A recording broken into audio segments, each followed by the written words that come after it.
I checked off my list. I'm done. I need to roll a force die. Went to the bank and got the back hold door on. set No, up. let's tell you one thing. Parker's in that stage now where he asks one of us something and then goes to the other and then asks for it again. And it's usually me first and then Dane. And Dane says, "Did you ask your mom?" "Yeah." "Well, what'd she say?" "No, but..." And then Please and Daddy's going to give a different answer, but good thing we're a good team. United front. Stay strong. That's right.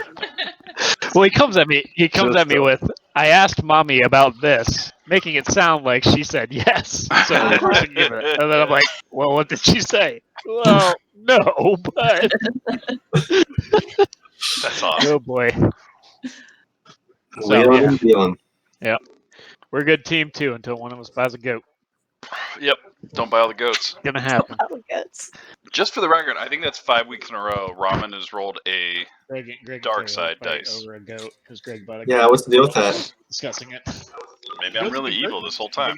I bet you are. Oh, no. Not Oh, no. That's how we begin it. Seth, it's up to you. Something dark side. Oh, yeah. Oh. Seth has almost brought balance to the force. That's right. Thank you. Oh, he was still outside. Was he Wait, just doesn't that waiting? mean he's going to murder all of us? By bringing balance to the force. I mean, every time balance has been brought to the force, I'm pretty sure there was a Everybody genocide dies. involved. Yeah. The Didn't younglings. last long. Not Well- the younglings. No one here is a Jedi, so Yeah, it's probably fine. Yet. Are they? Yet. but if I say something like, Order 666, just ignore it. Escher being weird. I'm bored. Probably some sort of creature thing. All right, so I'm So- going to say that you guys are on day 2. So if you want to discuss what you figured out and then where you kind of want to go from there. So we have the tech stuff set up, right? I'm good. We have the cloud car. We're in the race. You got the back door Yep. spike stuff. It's basically the rich people came by and yelled at us for not investigating the bidders. The other bidders, right? So we need to sabotage the other cloud car teams. Mhm. Up the bid. I mean, I'll probably just be working on the car. Mhm. That's my thought.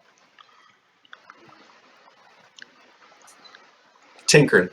Is there anything else we And need probably to do? figure out how to steal the gem at some point. Oh, right. I mean, we know all about the security. So make a plan to steal the gem, up the bids on the gem, figure out how we're going to win the cloud car race. Easy breezy. Easy peasy, lemon squeezy. As long as you can find me a terminal inside the museum, I probably, during the heist, I figure my role can be like chilling near a computer and Turn off all the cameras. Guy apparently behind, or the exist. guy in the chair. yeah, well, yeah, like maybe just making sure cameras aren't actually catching you guys or detecting you guys as you go. I don't know. There are no cameras in there. So you Oh, right. You don't have to worry Didn't about find a that. single one.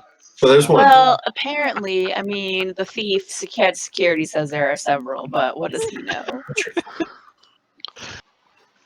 Do we want to put anything in the hiding spots inside the museum? Do you think we can get guns inside there? I can't go back to the museum and ban my life. Well, with that guy. But yes, I Yeah, mean, I feel Robin like, can put guns. I mean, I I feel am like a smuggler. for- That's what I do. yeah.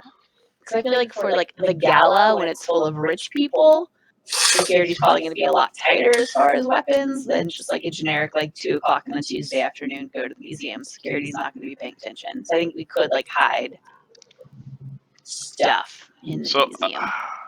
I can go to the museum today and smuggle some stuff. Leave some stuff in the toilet. Take another look for some Find some cameras. I don't know, cameras. or maybe a computer. That would be good. So I'll put down. I want to go to the museum to smuggle some shit. Come on, you play Grand Theft Auto. You know how this works. Yeah, I need to put some guns in the shitter. Just I take need to pictures. look for Where did we cameras. find out the blind spots were? In the bathroom, in the The cafeteria? Cafe, I think. Yeah. I think in and the then like cafe. Janitor's Garbage closet. disposal, cleaning room, Yeah, storage room, and he mentioned cafe. the trash chute, which we had found in that closet. Do you think we can Yeah. escape through the garbage chute? I think we could We- escape, or we could break in through there. Was my Yeah. plan. Like, when I could, if someone could fly a ship close enough to where the garbage chute lets out, I just hop up in there. Just climb up Inside. that chute. What's Yeah. the likelihood that Or that's on the route in the course? well, That's great. the day before, right? I mean, you can hide out in the bathroom the whole day. Yeah, I could. um, I could stay in the garbage chute as long as you guys want me to. That's true. You want me to go right now?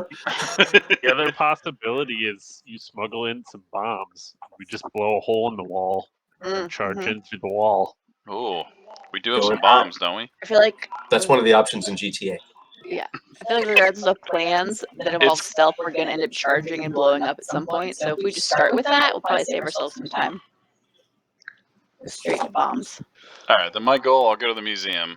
Abe's what going am to I the taking? museum today. All right. What's everybody else got going on? I want to try to find the garages. I know kind of where they're at. Like I think I know one of them pretty well. Like they're supposed to be all lit up and like a big deal. So I assume I could just ask around and find them. The other one is like supposed to be in a boxcar somewhere, and I kind of hope if I wander around enough, I can find that. And then the third one, I forget. I got info on it, but I can't remember. Coolio. All right. So, Cena, what are you up to today? I don't know, because our other goal is drive up the bids, and I guess I could like try to go talk to some people. Mm-hmm. Cena's not great at that, but I don't think that either Escher or Ramen really needs muscle to do what they're doing.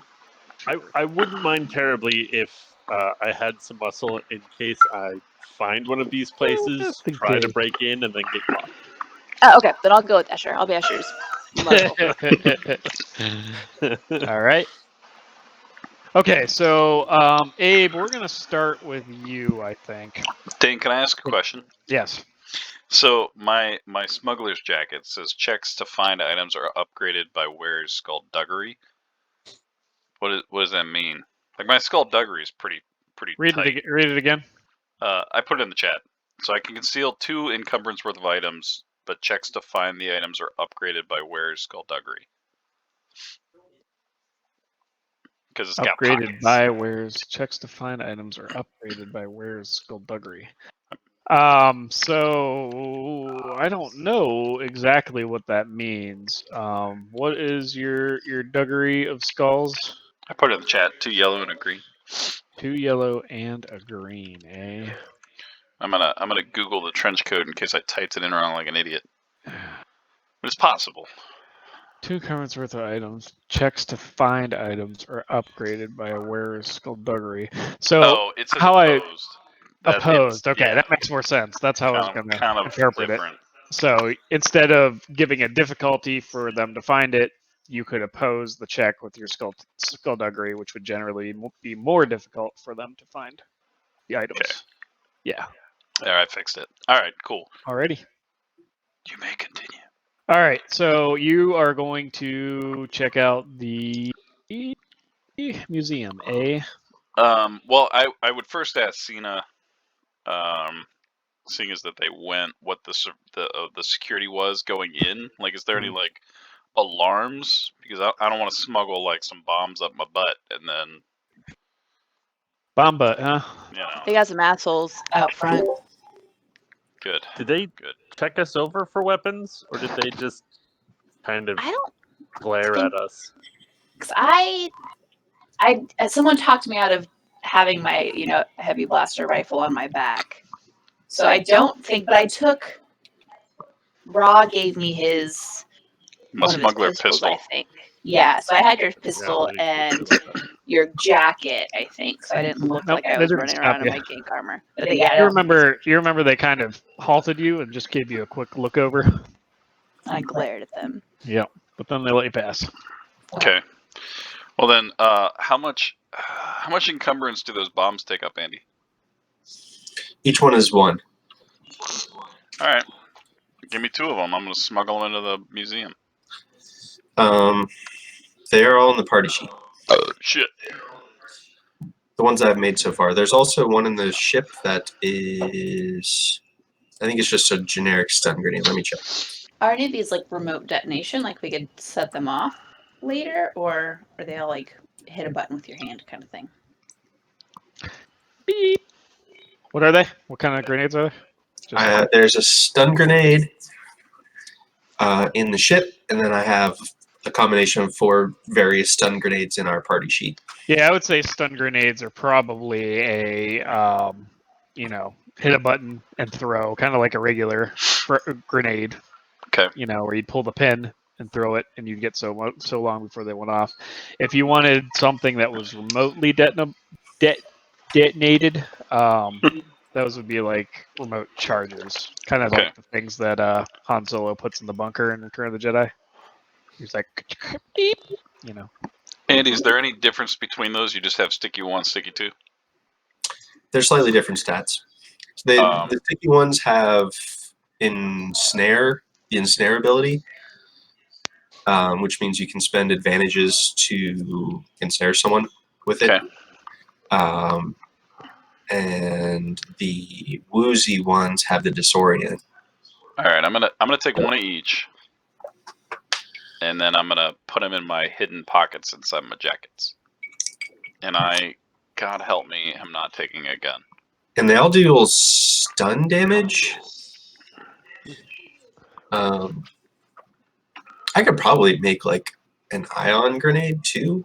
I think that's a thing I can do. Let me check. It feels like a thing I can do. But I just haven't yet. Because I hate you. That sounds about right. Yeah, I don't think I need to take my pistol. As far as we know, security is people, not droids, right? Mm-hmm. as far as you know. Yeah. And they didn't check us for guns. Right. No, but I mean, you talked to the one security guy. Oh, right. Yeah. I got the impression they were hired goons, not like droids, but I don't know why. Right. Yeah, I got that impression too, because he had there was the other head of security, and there were like 2 teams. Okay. If you'd rather have ion grenades, then they wouldn't deal damage to people at all. They would deal damage to droids, but they would also theoretically blow out any kind of alarms or security systems. Or That might be nice to. Although, is blowing out security going to set off like a red alert? It falls on the cameras. probably. Well, my thought is these grenades are a last case scenario when shit goes the way that it probably will go. We have bombs in the bathroom. Bombs in the bathroom. And there's 2 more people can carry around too. Yeah. So, Dane, as people kind of walk around the space station, is everyone kind of packing on their side? Roll your perception. Make it a hard check. Oh, make it hard. It's gonna be a whole different version of like an upper decker. Mm-hmm. You said perception and hard through 2, Mm-hmm. 3, 2. Hard is 3. I'm sorry. Well, Oh yeah. Okay, so walking through Cloud City, you've noticed that people tend to openly carry their weapons in Port Town more than up in the upper levels. In the upper levels, very few people are openly armed that you can see, except for the Wing Guard, which is the security force for Cloud City. But in Port Town, in the lower levels, it's very similar to other places you've been in the Outer Rim, where people are armed and ready for a tussle if need be. All right, then I won't take any guns, but I will take those 2 bombs and slip them into one of my inner hidden pockets. Okay. And then our 3 remaining grenades are all in the party sheet, or like whenever we actually do the heist, I figure 3 of us can each take a grenade each, just in case. They're all stun grenades, so none of them are going to kill anyone. But it's good. It's good. Good. I'm sure that'll earn us some goodwill. All right, let's see here. So, Abe, killing grenades. you arrive outside the Figs and Associates Art Museum. Figs and Ass for short. Let me. And as you walk in, there are 2 guards that are standing to either side of the door, and one of them just kind of just holds you up and says, "Whoa! Hold it right there." And he just kind of gives a glance at you. And you said you're not openly carrying any weapons. I'm not. I Do you have your fancy jacket on, or you have your trench coat on? I have my trench coat. Okay. But I would imagine I would probably have the leg holster, but it's clearly not. Okay. There's nothing there. He kind of lingers briefly. He lingers briefly on the holster on your leg, but then seeing that it's empty, he steps aside and goes, "Go ahead." My good man. So you walk in. The reception area is dominated by a massive statue, right here, and it's rendered in just varying shades of dolomite. The statue. Oh, I'm sorry. I don't I have to share it to you. I'm sorry. You have to share it. Here. How do I? Here. You can drag it on my picture. Oh, things are happening. Look at that. Look at that The statue depicts a middle-aged human in a well-tailored flight suit with slick-back hair. The inscription reads simply, "Ecclesias Fig." A small and old-fashioned information console stands by the door. A Latrillan male with a friendly and alert expression and a gleaming silver C3 protocol droid man the large wooden table set up beside the electrode turnstile. And as you walk through the turnstile, the Latrillan says, "Hello and welcome to the Figs and Associates Art Museum." Forgot about it. Looking for a day pass. Heard there's some art here. Ah, yes, you wish to visit for the day. Well, come to the front desk and I shall show you exactly what our prices are. Give me 1 second to look through here. Just kind of types on a computer while the GM looks up what the prices were again. Yeah, I don't want one of those audio tours. Those bother me. I like to just look around, Oh, someone that has taste. I like it. Yeah, I like to read the plaques. A ticket will cost 12 credits. Oh, thank God, because I'm almost broke. 12 credits. Excellent. Let me mark that off. 134 left. Okay, good. I need to win this race. This tends to be our busiest hours in the morning, so I can start you with a suggestion, and then you can kind of guide yourself through the museum. He points over to the console next to the large statue of the human. First, you should start with the namesake of our very small and fine museum, Ecclesias Fig. Please, just head over to that console and it will guide you through the history of the museum. Thank you very much, good person. And it is my pleasure, sir. I'm going to walk over there. This console, is it like a console? Is it just one of those museum little analog bullshit?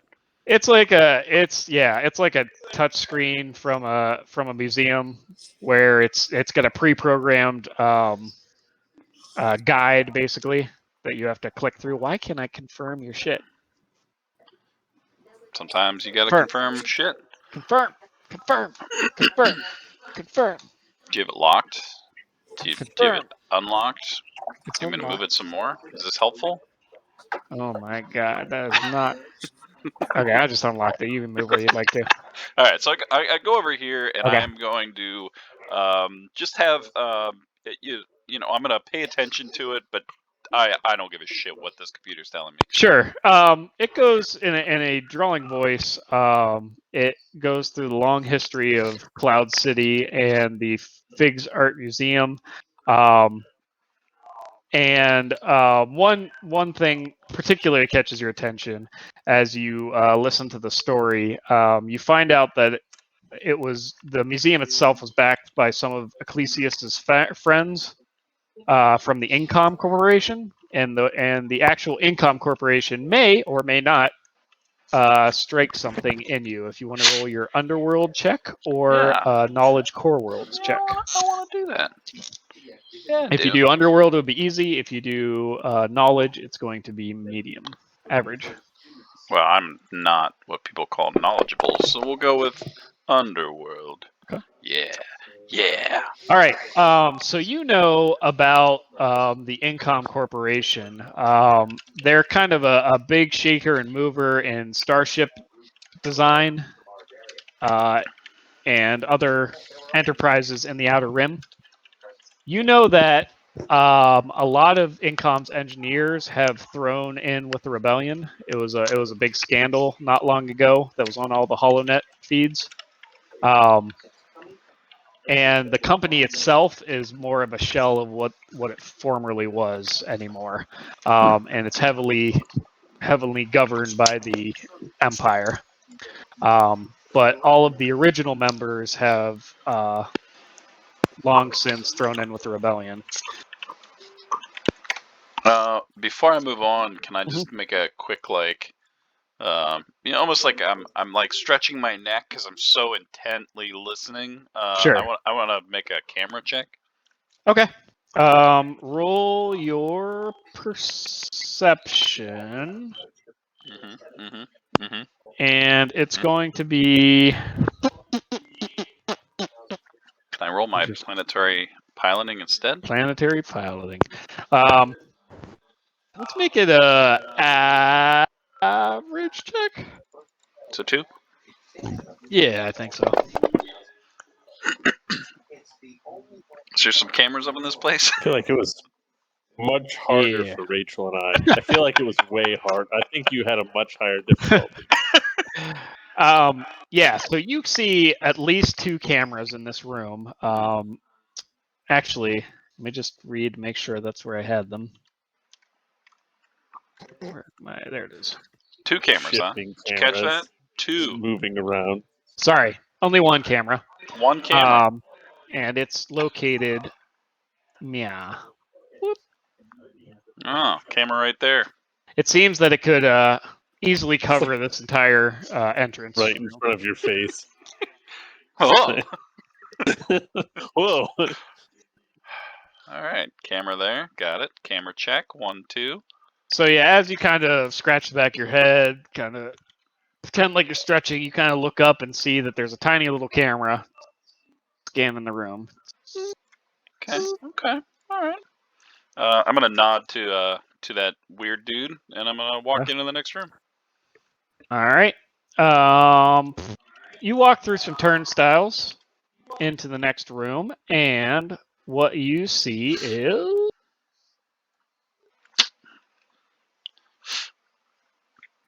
I am actively looking for cameras. Okay. Anything that maybe during this heist I might want to steal, and a computer, and that bathroom they talked about. And the garbage disposal. Yes, garbage disposal. Okay. So, Abe, as you walk into this room, an electric sign flashes. Sorry, go ahead. Can I spend that triumph? Oh yeah. What did you want to do with the triumph? Can I tell if the cord or wherever the camera is like powered from? Mm-hmm. Can I see it somehow, or do I think if I could like cut it maybe down the road? Sure. Yeah. Let's say that you see a wire coming from the security camera that seems to be leading up into the ceiling and it's almost like a drop ceiling, the Star Wars equivalent of a drop ceiling. Yes, canon. Drop ceiling. Got it. Yeah. Real fashionable. All right. Yep. Sorry, may continue. So as you walk into the next room, an electric sign flashes and glows, advertising the beauty of Bespin. In a host of languages through an otherwise dimly lit, cavernous hallway, a number of large and impressive glass containers have been installed around the room, each containing a slowly Large. shifting landscape, rendering and colored gases, and held in place by energy fields. So they're just these containers of just swirling gases, very similar to the gases that you see in the atmosphere of Bespin. Dane, do I get the around. impression if I shoot those that they would cause maybe like a gas to expel? Roll your knowledge of Flying, Knowledge art. Explosive. planetary piloting. Okay. yeah, it was. Oh, that's the Tabana gas. Is that right? Yeah, roll your knowledge of warfare. That's a thing. Jesus, Yeah, it probably it'll just sucks. be an intelligence. Ooh. Probably just intelligence. You got this. And it's an easy check. Okay, sure it is. Rob's like, there's some gas in that shit. Oh. All right, so you know that, Okay. and putting explosive Tabana gas in the middle of a civilian museum would probably be a pretty dumb idea. Can you're we guessing just no. point out how well Ra's doing right now? I just want to throw that out there. I don't want to rub it in. Just want to point it out. So all these displays seem rather pompous, just very Cloud City centric about what's so great about Bespin and Cloud City and the rich history of the floating home and the first Baron Administrator, all that kind of stuff. As you're looking around, Abe, roll a perception. This time it's going to be a hard check. No, Dane. Hard is 3. 3. Yep. Oh yeah. All right. So you notice another security camera. This time, right. Ooh, let me double check.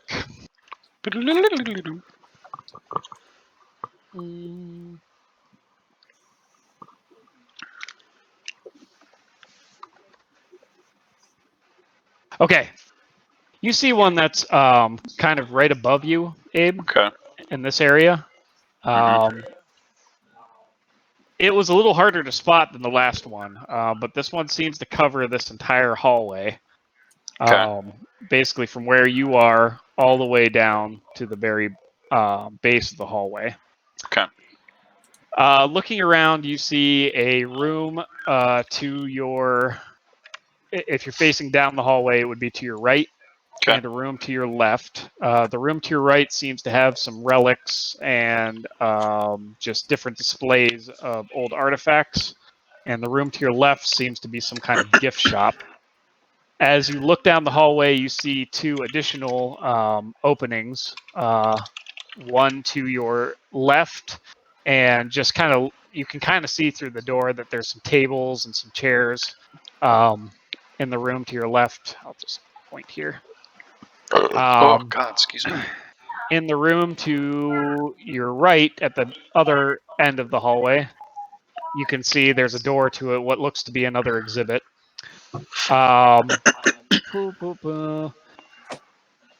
Again, with to your left, there seems to be a door to another exhibit, and then finally there seems to be a door or a closed door here. Okay. And a closed door at the very end. And the closed door at the very end has a sign above it that says maintenance. I think I would just simply walk in here. Okay. Kind of look around. Yeah, go ahead and move yourself. Check for anything. And I'm constantly looking for. I'm assuming the storage and or the bathroom is what I'm looking for. Okay. So the museum shop is a clean and austere boutique where patrons may purchase souvenirs such as portable holopicks and scale models of some of the museum's more popular exhibits. The shelves are stocked like a map, like a layout map. Such hollow books. No layout of the museum in Damn the it. in the. Is there one of those pamphlets? There's you a pamphlet. are here.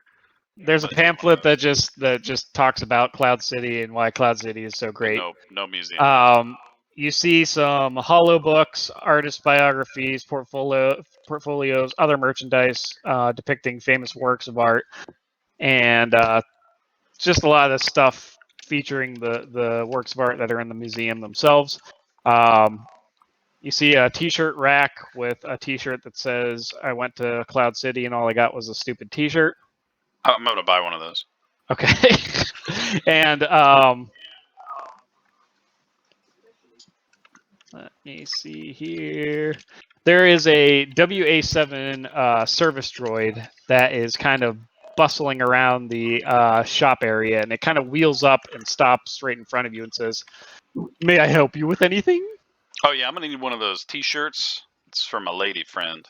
Oh, absolutely. What are you, a medium? I said lady friend.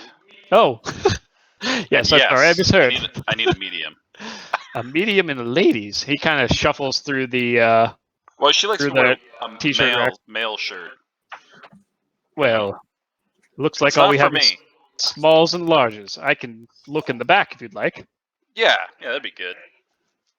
All right, so you see the droid kind of wheel its way back behind this counter here. Bombs underneath the T-shirts. Just a stack of T-shirts. Just slide them under there.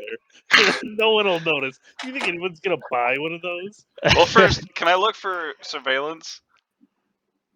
Yeah, go ahead.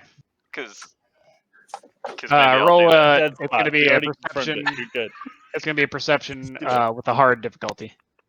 Please. Oh, what did you want to do with that triumph from the last room, too, Abe? You got another triumph. Okay, so I was out in the hallway. If I shoot one of those gas tanks, not now, but if I did, would it hurt the surveillance? It would not. Well, if you shot the gas might escape and obscure somebody's movement. Okay.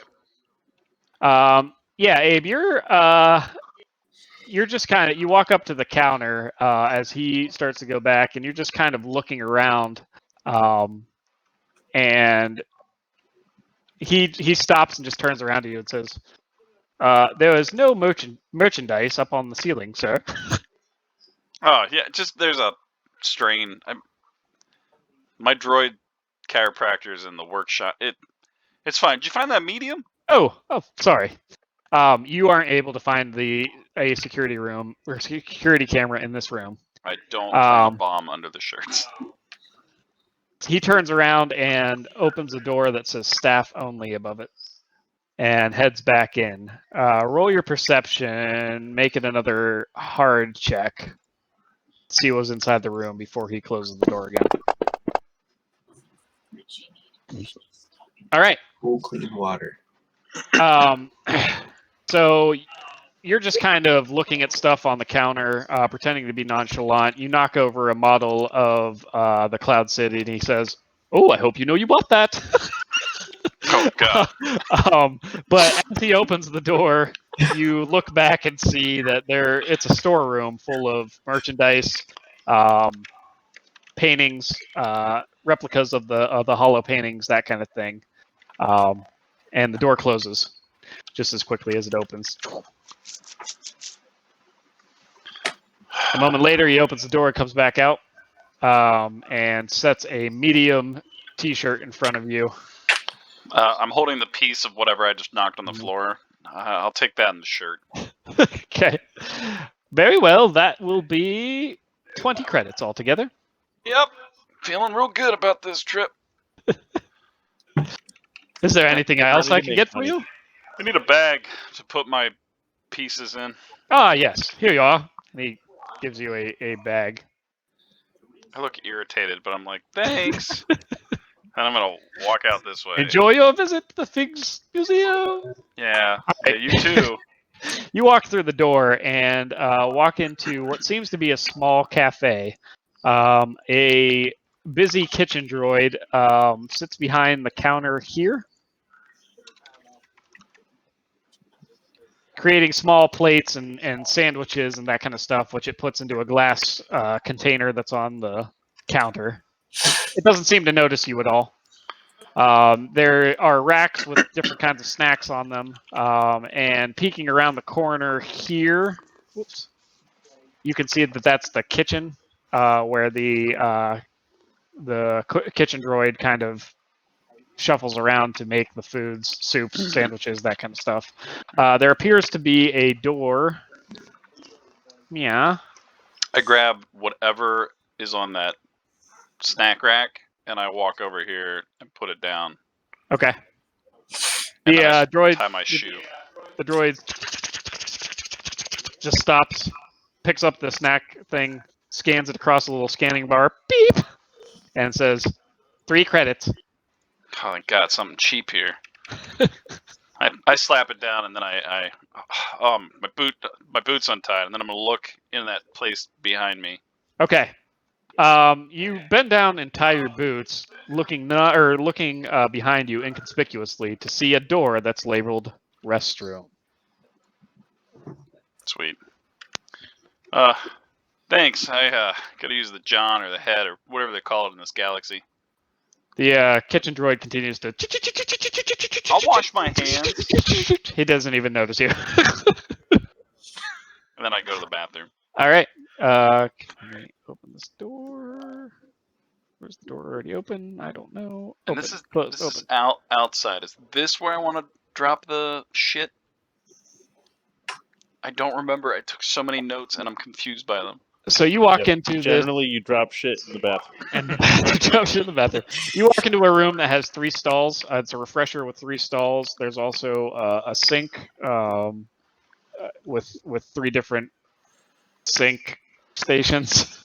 So we call them. I don't know. There's also, as you walk in, there's a little hallway that leads back to what seems to be a small access hatch for a droid, maybe the size of a mouse droid. You know, those little things that go.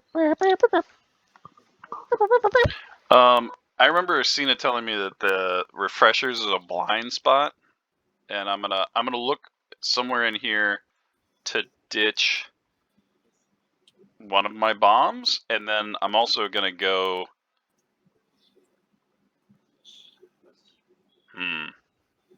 So I think Ramen, seeing the refresher sign, would walk down the wrong corridor to see where that mouse droid access is. Okay. And then just kind of look at it real quick, and then be like, "Oh shit, I passed the door," and then turn around. But I want to see what that is. Like if it could be something that we can use. So yeah, you see a little access hatch that it's about like yay size. It's not very big. Cat door. It's the size about a mouse droid, and it seems to be just if somebody wanted to send a maintenance droid from a exterior area, this is where it would go through generally. Could a Gizka fit through it? Who knows? Maybe a well-trained one. Do we have one of those? We don't have one of those. Okay, good. Then I'll go back to the refresher and Okay. I'll look for somewhere that I think I can stash a bomb that no one will notice. Roll your skullduggery and make it a hard check. Make it a 3. Come on, this is the only thing my character was built for. You might want to Skulling spell a force on this one. You're welcome. Force points. You got those force points. And what did you say? Hard? Hard. Yep. Woo! Okay. All right. Nice. All right. So yeah, you're able to easily find some rather clever places to hide these grenades. You also got a triumph. What would you like to do with the triumph? I want. How many triumphs have you had since you walked into the stupid museum? 3. He said 3. This is This where was third Robin triumph. shines. I'm gonna wreck the race, but this is where I shine. I want to somehow. The last stall. I am going to. It's a triumph. I pull out like a little bit of like metal that I have in my pocket. Okay. And I'm gonna kind of jerry rig the lock so it breaks and stays locked. All right. so we have like a place to hide if we needed. I like it. So I'll break the last door. Okay. Yeah, you effectively kind of bust the lock in a way that only you could really figure out on a simple glance. So you're able to open the stall, but someone coming in just off the street would probably think that it was broken. I say under my breath, can't wait to tell Cena all about these fucking cameras, and then I'm gonna leave. While eating my snack, and I did not wash my hands. I want to see if the droid says anything. Droid seems to just go about its work. It just kind of zooms all around that counter in the kitchen, just continuing to prepare snacks. And there are a couple other people in the museum here. Nobody was in the refresher, but they're coming up and grabbing a plate here and there. On my way out of there, I really want to make sure that guy was full of shit. Because he said the cafe and the refreshers is a blind spot. I just want to really make sure. Okay, roll your perception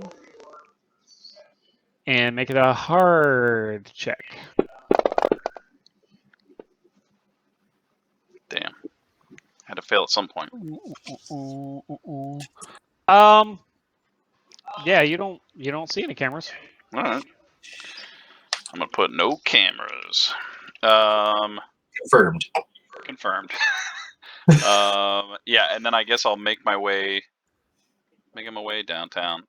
So everything down this way is locked, right? So this door is open. So left and right. Yep, and the other door is open to your right. But this door and this door and this door are both closed. Okay, and the camera behind me, I know for a fact, can see me, so I'm not going to try to bust into that door. So I'm going to go in here real quick, see what the hell's going on in there. Okay. Room number 6. What is going on in there? Okay, is that 6? Yeah, 6. The door leading into this exhibit is flanked by a pair of life-size replicas of the brass soldiers of Oxum. Holopics of the Imperial Palace on Coruscant and the Dawn Pyramid of Aragao proudly decorate the walls. A glass cabinet displays archaic finds from recent excavations in Coruscant's ice crypts. Glass cabinets, got it. Scale models of the towering Shock and Spire and the Caligulous automaton of Tomoreth have been placed by the walls near the inscriptions of inspiring quotes from Celebratus Archive and the Halls of Knowledge on Fantine. A replica of a section of the Alskin mosaics covers the floor in gleaming tiles, and a sculpture of Beloth's beacon hovers in the center of the room. A selection of sounds from the Cathedral of Winds on the Vortex is piped into the room to add some ambience. So looking around, none of this stuff interests you at all. But I saw glass. You saw that some could tiles. Be a good distraction. You saw a temple. Lots of breakable shit. Roll a perception. Okay. It's going to be formidable. So that's going to be 4. How dare you, Dane? 4 difficulty. No, god damn it, no. Perception. 4 difficulty. All right. Nice. Okay, so added to the list. you don't see any cameras in here. Okay, no cameras. In here. But as you're looking around, your eyes are drawn to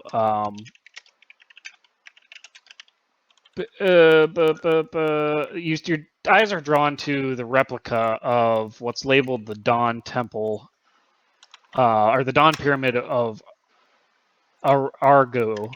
How did I write Argao? Argao, which almost looks like an Egyptian temple, but kind of flanked by peaks.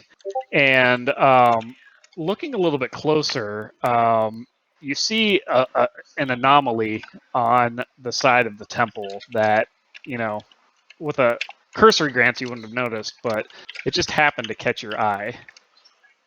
As you move closer and look closer to the replica, you see a strange symbol that's just ever so slightly etched into the side of the temple replica. What's the symbol look like? The symbol looks like Like your butt. your butt. Like your butt. Where did I put it? Where I did drank all my put soda. It looks Damn a it. little something like yeah. Oh yeah. You said there's no cameras in here, right? That you saw. Anyone else in here? There's a couple people, including one guy that's just in a stuffy suit and he's looking at some of the exhibits, going, "Yes, no, I'm gonna lean forward no." and I'm gonna also go, indeed, and I'm gonna rip ass. Okay, roll your deception, or unless you have a better skill that you would think would be It's my medicine. skullduggery, not to shit your pants. I guess I don't know. Piloting. I'm still eating that snack, by the way. Piloting your butthole. What do you want me to roll it against? Would that be planetary? So if you're actually going to rip ass, I'm gonna actually rip ass. Whew, Ra's not above ripping ass. I want you to roll your coordination. Best skill check ever. All right, so coordination. And it's going to be a 2 difficulty against this guy's Okay. discipline. All right, you lack discipline. Or would it be Wow. Dave's discipline versus the guy's coordination? I don't know. I'm just making this shit up as I go. My coordination's actually pretty good. I should probably say that after I As is roll. Robin. I mean, it's got an All right. advantage. So I'll walk real close to him. fuck. Okay, here's what happens. So you're sitting there and you're bent over, and all of a sudden you just let out this huge grunt. You go,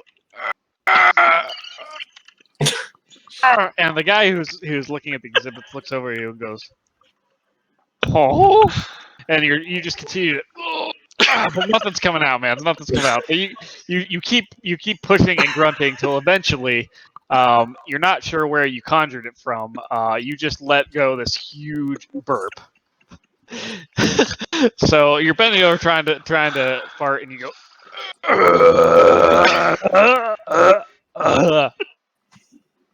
And a little bit of your space Doritos gets on the exhibit. Sorry. And the other patron says, "Never," and he walks out. I would just not. Don't eat the snacks, and then I'm gonna push that button. Okay. You reach your hand over the railing for the exhibit, and a kind of checkerboard laser just appears out of nowhere as your finger goes through it, and it says, "Please do not touch the exhibits. Please do not touch the exhibits. You have 10 seconds to remove your hand before we call security." How fast can I push that button? I guess you could roll a dexterity or a. Well, we're gonna still shit You're anyways. gonna get kicked out of here permanently as well. Ra's gonna pull his hand back. He's gonna think better of it, which says something for Ra. But Thank you. In the future, please do not touch the exhibits. Space Dorito dust. Just trying to help you. Is there anything else in this room? Is there? I can't. Is there something down that hallway? Before I leave. Before you leave, you see there's a door, right there, but it's closed. Okay. And it says closed until gala on the sign. Closed until gala. Gala. Got it. Okay. Just then, the Lutrolian kind of meets you at this door, right, meow. Okay. Boop. And he says, "Is there any questions that you have, sir? Anything I can help you with?" Yeah, that pointy pyramid, Temple of Argyle. So what's up with that? It's pretty cool looking. The Dawn Temple of Aragu. Yeah, Agaru. Argyle. Yeah, of Argyle. Pretty sure that's what I read. Ah, yes. Simply a replica of the actual temple. Quite a beautiful sight. abandoned long ago, discovered by archaeologists on the planet of Agaru. Agagago. Argyle. Got it. Planet Argyle. But yes, Argyle. unfortunately, long abandoned. Apparently home to some zealots of a long lost religion. Interesting. A curiosity. I couldn't find a tag. But who donated the replica? The replica? I'm not sure. I guess I can go check my records. I mean, I don't want to bother you. I just thought you'd know. You kind of work here. No, let me go see. I'll be right back. I mean, Please not touch anything else. It was Dorito. He kind of clicks off. I'm not gonna touch it, but I want to look at it a little closer. Does it look like just a symbol, or does it look maybe like a button? It looks like a symbol. It looks like somebody may have Like crudely etched message? it. Yeah, crudely etched it into the side of this temple. Okay. As you wait, a couple more people filter into the room, kind of look around, and then shuffle back out. Then finally, Nalith comes back in and says, "Ah, yes, here it is. It was donated by the Santeca family." Does that name ring a bell at all? Roll your outer. Roll your lore. Ooh. Or outer rim. It's going to be a formidable check either way. You know what? Raw's feeling lucky. You said outer rim? Yeah. I feel good about that. Formidable's 4? Mm-hmm. I got this. I don't have this. Okay. My brain actually hurts a little. Yeah. Threats, huh? I shit my pants. You've never heard it before. Not even in recent memory. Nobody that you've ever even talked to recently has mentioned it. That name. Ever. Name has never come up. In fact, Nope. you're gonna forget it as soon as you leave this room. Yep. All right. Well, No idea. the Santa family. Got it. Okay. Well, it was good talking to you again. I'm gonna check out this last room on my self-guided tour. Okay. Looking for cameras. Yep. Go ahead. Roll another perception with a. It's a hard 3. In that last room, I think I discovered there's no cameras. Yeah. Okay. Good. All right. So you notice that there's another camera that seems to be located right, Mia, that kind of captures this entire room. It is taking everything Raw can to not get on his intercom and be like, "There's fucking cameras everywhere." You also seem to start noticing a pattern that the cameras are generally positioned in the top right of the rooms that you have found them in. I'll give you that one as a freebie. Yeah, top right corner. And with that, he's not even going to look at this room. I'm just going to move on to the next one and look in the top right corner and see if it's there. Roll a perception check with a boost. Ooh. So same difficulty, but with a boost. Perception. Boost. Difficulty 3. Yep. Exactly where you expected it to be. Oh, fuck this place. You know what? Anything in here that I think I could blow up later on?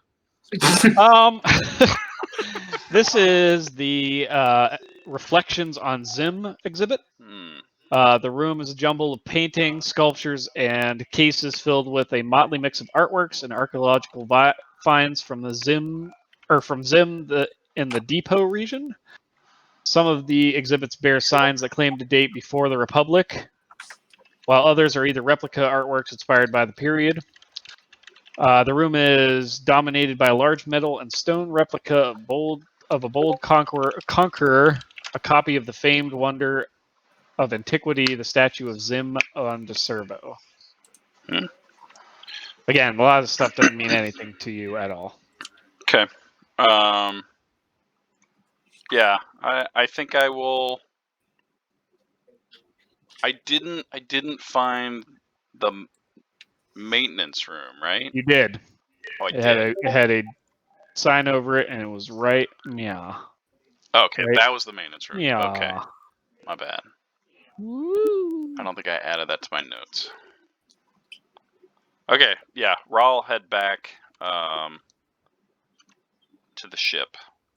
Okay. I'm gonna pick up more of those space Doritos. What was that, three credits? Yep. All right.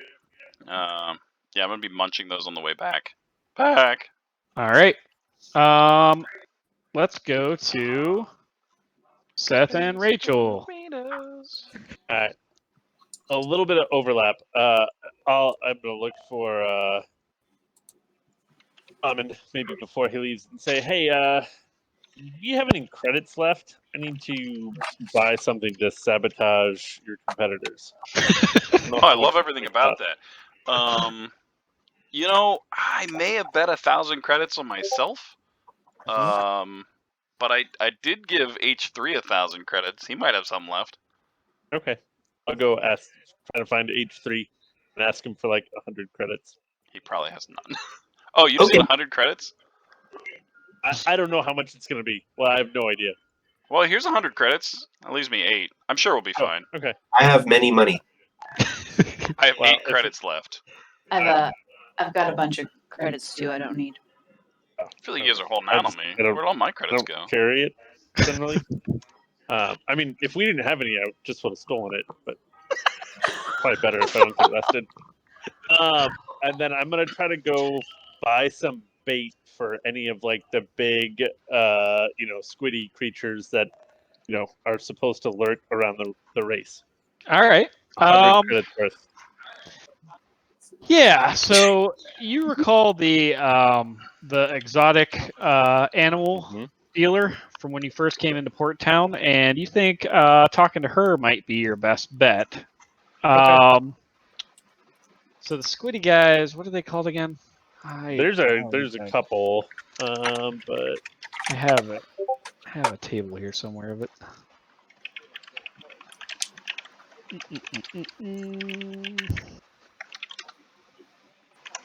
Beldons.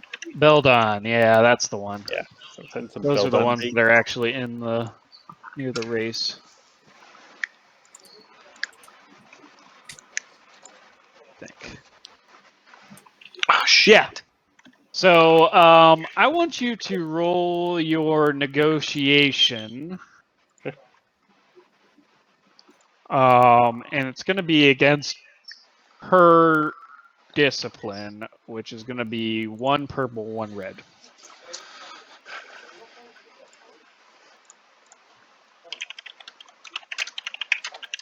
Nope. So she says, no, I don't have anything for something that big, but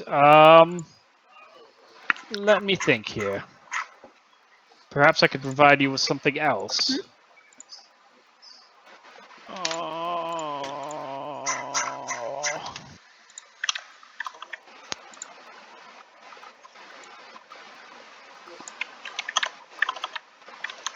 I'll rattle off some other native life forms. Tabanics. Tabanics might be something you would look into. They're a relative of the Minoc. Though they don't feed on electrical cables, they feed on tabana gas. How big are they? Probably about the size, a little bigger than their Minoc cousins. Okay. That might be interesting to see. I mean, I've seen Minocs up close. I'm not sure a Tabanic would be all that exciting at this point. Well, if you're looking to... I mean, have you ever pet a Minoc? No, I've never caught a Minoc. Not a lot of demand for Minocs as pets. Yeah, they're hard to keep. Oh, you've had one before. Mm-hmm. Well, if you would like to get up close with a Tabanic, I hear that one of the smuggler pilots is having some issues with one. Over in Docking Bay 4. No. You have, do you have anything that might get their attention more than Tabana gas?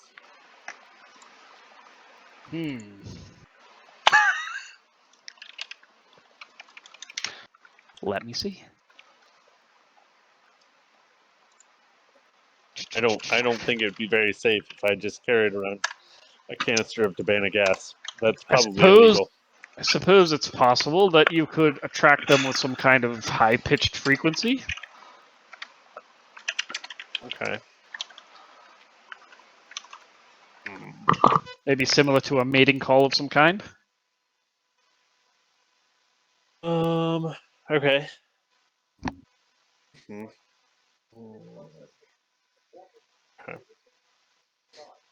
Does she know anyone else who might sell some Beldon bait around the city? Let me just double check on what I have Beldon 100 credits. Yeah, But it's probably just going to be like worms or something. It probably is. Hold on. I know Beldons make gas. They make like something that you can use in a hyperdrive. So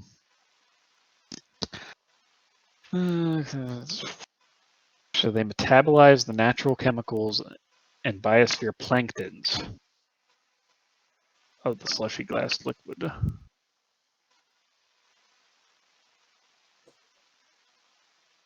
They reproduce asexually. I don't know if that's helpful. Yeah, but who doesn't? The Beldons are pretty slow, huh? Yeah, they're just basically big balloons. Yeah. Okay. Yeah. Well, can I roll? Probably be xenology. Can I roll like survival to see if I could guess what the Minoc cousin's mating call would sound like? Sure, yeah. I would say either survival or knowledge genealogy. What's the difficulty? I'm gonna say for you, let's do 2. Because you actually had a Minoc as a pet. So yeah, you're not entirely sure without actually seeing one up close or actually, interacting with one. It would be hard to say because if they're bigger than a Minoc, they might have a more resonant sound. Okay. So. All right. Well, then there's really only one solution. Which smuggler was having a problem with them? Oh yes, in Docking Bay 4, I believe his name was. Let me see here. Okay,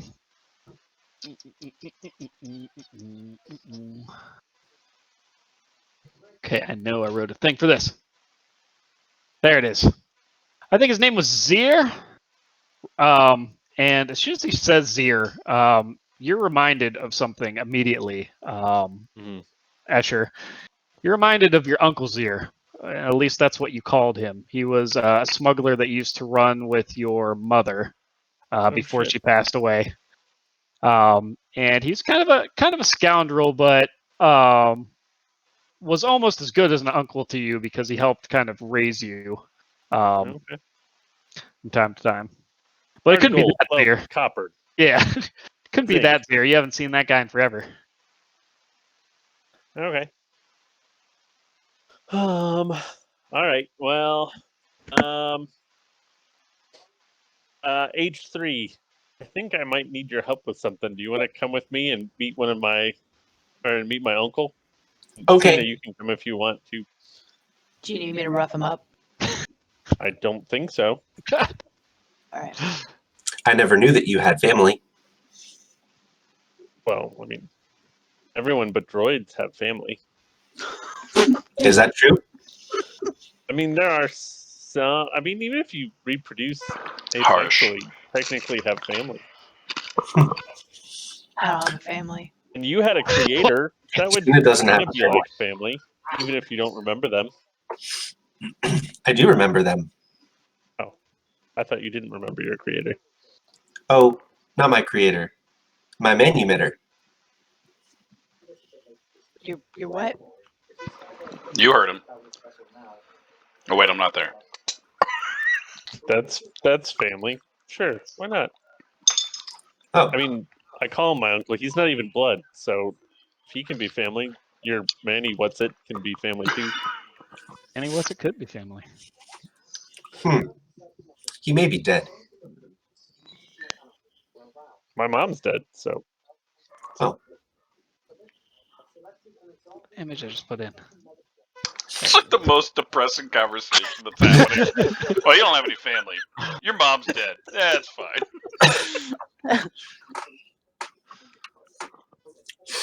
H3 will follow along. all right. So, I'll head down. I'll come too, just in case. So no, it's real simple. We're gonna find these Minoc relatives. H3 is gonna make some recordings so I know what their mating calls sound like, and then we can install something on the competitor ships that mimic those sounds and hopefully draw them to their ships during the race. Easy peasy. All right, so you guys, you're able to find Docking Bay 4 with a little bit of direction pretty easily. Opening it up, you see a large, just ugly freighter with several non-humans and humans bustling about. And at the very bottom of the loading ramp is this person. Doop. Doop and Escher. Doop. And he's kind of just gruffly directing people left and right. Oh, take that there. Take that over there. We got to do something about that thing before we even take off. And as you walk in, he notices you right away, Escher, and just kind of blinks at you, not sure of what he's seeing at first. And he says, "My God, Eschi, is that you? I can't believe it!" And he walks out with his arms open. I give him like an awkward patting hug. Uncle He kind of grabs you in a kind of a headlock after he hugs you. He goes, "Oh, Eschi, you haven't grown a day. Look at you, young and spry as you always were." Do you want me to kill him for touching you? How did that happen? Oh, just a little run-in with some of the mining guild. You know, they don't like you encroaching on the territory. Not that that's anything I'd ever do. No, I'm sure it was all a misunderstanding. Of course, you know me too well. Oh, who are your friends? Escher stops to think if like what names they're going by and then shrugs. So this is H3 and Cena. Ah, nice to meet you. He holds out his hand to Cena. It's big and kind of pudgy. She grabs it and gives him like the Yep. the stare and the squeeze. Oh, she's a strong one. H3 likes to shake hands too. Really? Yeah, leave it to you. I should have a quirky droid. He walks over and holds out a hand to H3.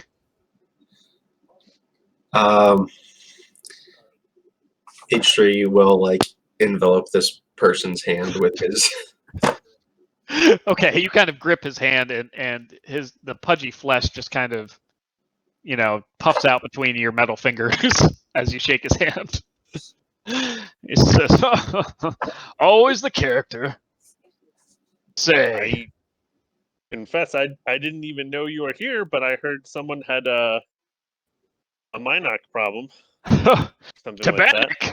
Tabanic, even worse. Well, and I thought I could help. It happened to be you. Between me and you, business has been a little slow since your mother, well, you know.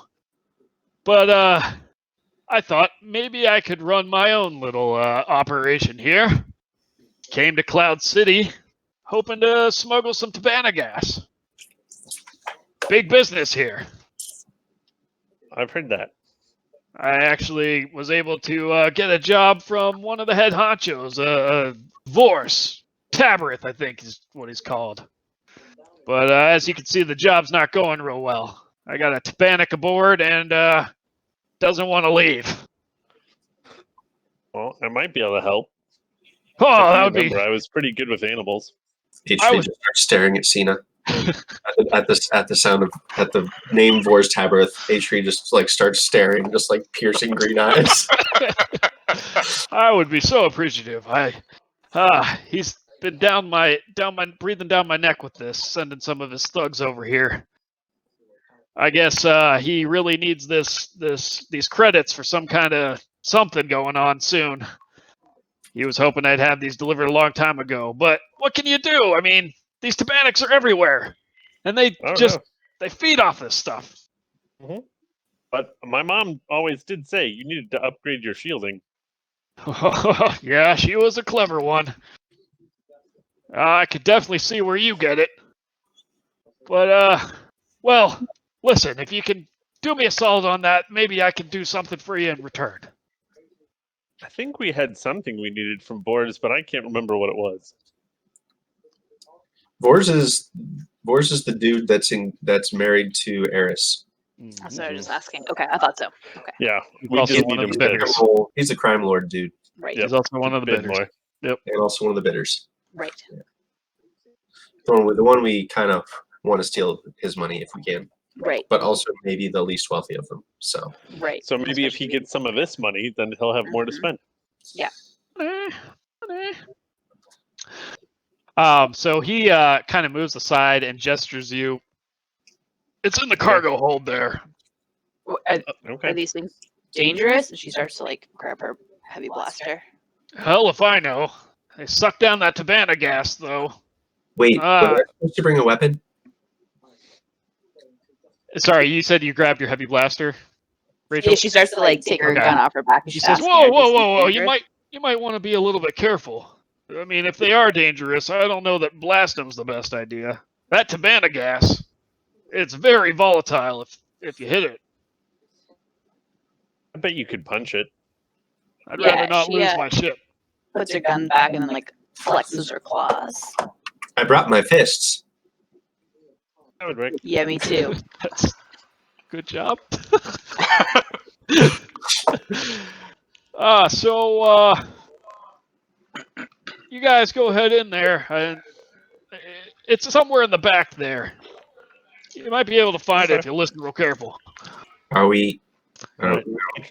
I need you to make recordings of the high-pitched noises that it makes. Oh, okay. You think that it's? I mean, you can do that while you punch it, right? You want to record death squeals? I'd prefer something more akin to mating calls, so probably any noises it's making before we get to it. Oh, I am not familiar with simulating the mating rituals of the Tamanic creatures. That's too bad. I don't think you need to do anything with a ritual. Just capture the noises that it's making. Okay. Okay. So as you guys, okay. As you guys enter the loading ramp for the cargo bay, you can see that it's a large freighter, and the bay itself is rather big. It's like a little warehouse room, and there are just kind of rows of containers, and a couple different kind of barrel-looking containers lined up in the cargo bay as well. Roll your perceptions and make it a 3 difficulty. This is where we all start failing our perceptions. Mm-hmm. Because Gabe made so many in a row. Wow, I have the best perception? No, we gotta try them. We're good.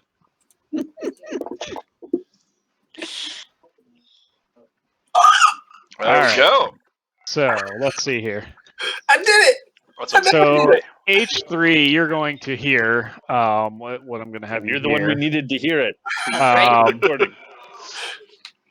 Rachel, Oh. you failed, but you got a triumph. So I got to think about what that triumph might be. Dame, what do these creatures sound like? Is what I really want to know. It's real attracted to Cena. Yeah, I smell like a whatever it is. See, that's got the musk. Manic. You got the manic pheromones. All right. Yep. Yeah. Okay. I like that.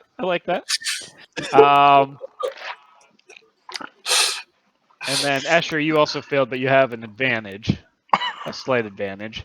So I'm gonna just say that you are kind of looking in the right area. But this is what you hear, H3, as you're recording. There's kind of a whoosh, whoosh of wings, and then a clank on metal, and then you hear this just loud, almost resonant, sucking noise. Just a loud suck. What's that sound like, Dane? And you can tell it's general direction. And then after the loud sucking noise, you hear a which almost kind of sounds like a belch, but it's kind of a breathing belch. And then you just hear, and you hear more clanking on metal. So, Cena, you don't hear or see anything, but the Andy, you hear the clanking is getting closer to Cena, and Escher, just kind of looking around, you notice just the slight glance of a beak coming over the top of one of the kind of stacked containers. And let's go ahead and roll initiative. There it is. There it is. Do we have to like wait till the tracker's up or something? I forget how this. Yeah, let me see here. You can bring the tracker up, and then I think you just roll initiative from your sheet, and it should do it. Hold on, I gotta take Raw out of here. Yeah, meanwhile, Ra's like, there's a fucking camera right there! Would you like Fucking cool or Doritos. vigilance? This is going to be, for you, Andy, this is going to be cool. For the other two, it's going to be vigilance. That's a trick question. It's all the same to me. Ooh, What is damn. cool? What is cool? Which skill type is that? Cunning, I think. Cunning. Yeah, I feel like that's right. No, presence. I'm sorry. Presence. Okay. So Oh, it's only- yeah, I was gonna say because it's 3 for me. So yeah, it's one of them. Sarah, where's the initiative? Is that separate In from the- the It's under skills? combat. I feel It like- should be under combat. It's at the very I bottom. think individuals are at the bottom. I see. It's tucked at the very, very bit bottom. Party. Bitty bitty bottom. Whoops.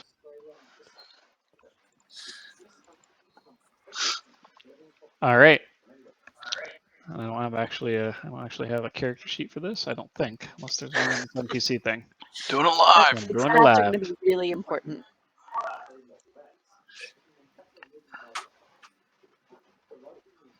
There we go. I couldn't find the combat tracker. I'm so I have the About stat. what you I just said don't have it here. about adding my flare to your stealth suit. Mhm. I've come up with a name. What's that noise? That seems like a terrible name for a stealth suit. All right. So yeah, you guys have the first 3 initiative slots. So you all kind of turn to see this.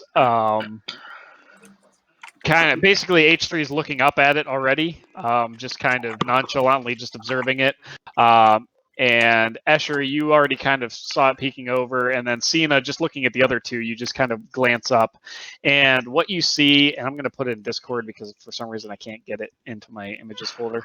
Yeah, I get to see it looks like this, and it's roughly the size of a large pterodactyl. Nice. And But as you're looking at, that's a Galactus? That's the largest pterodactyl. A Quetzalcoatl or whatever? Yep. Yeah. Yeah, it's about the size of one of them.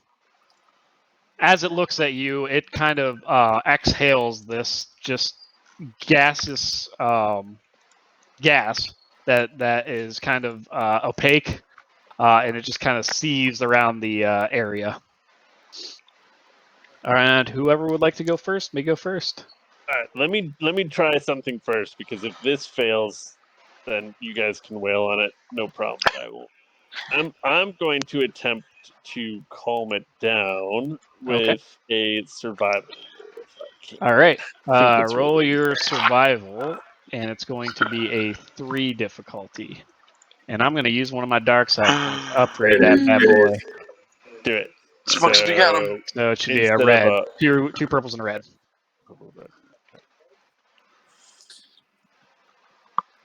Oh, Nice. You got it. All right. All right, so let me see what I want to do here. So it kind of stares at you, Escher. It looks at Cena, but then stares at you once it notices that you're staring back at it.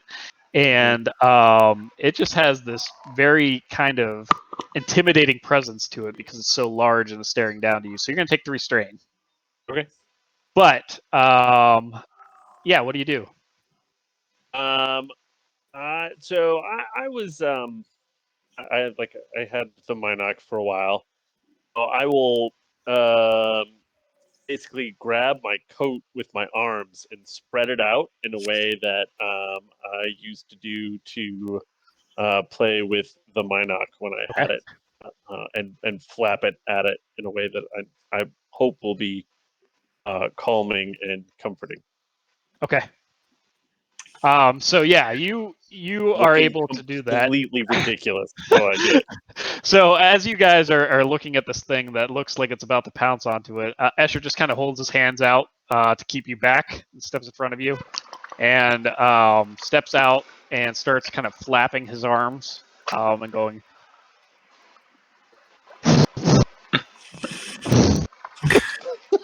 It's good. It's good. And the Tabanic just kind of looks at you and tilts its head and leans back on its hind legs and just raises its wings and just takes in this huge breath. It just goes. And then it makes this real low guttural sound that you pick up on your recording device, Andy. And it goes. Yes. And it shoots this stream of gas directly at Cena, and it kind of just goes around you, Cena, and it's not really noxious at all, but it has a strange kind of like, I don't know, a petrol-y smell to it. It's very it smells like energy. It smells like old blaster. It smells like blaster vapor. It smells like all that kind of stuff. And it just kind of the gas just kind of coalesces around you for a bit as you kind of bat it away out of your eyes, and then and then you look up at the Tabanic and just kind of brings its wings in and goes on its chest. I think it loves you. I'm gonna go next. Okay. Cena's gonna slowly take like 3 steps back Okay. and go.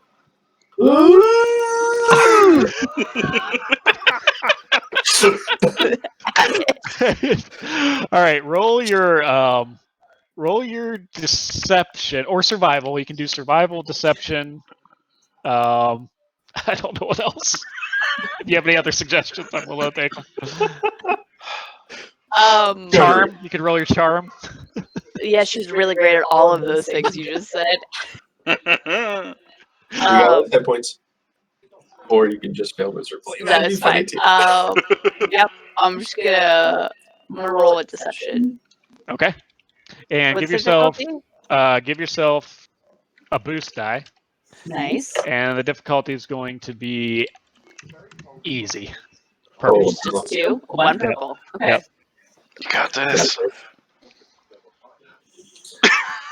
Okay. Okay. I didn't fail miserably. No, you did not. No, you didn't fail miserably. It kind of cocks its head again and steps back and kind of leans in and just kind of opens his beak and goes.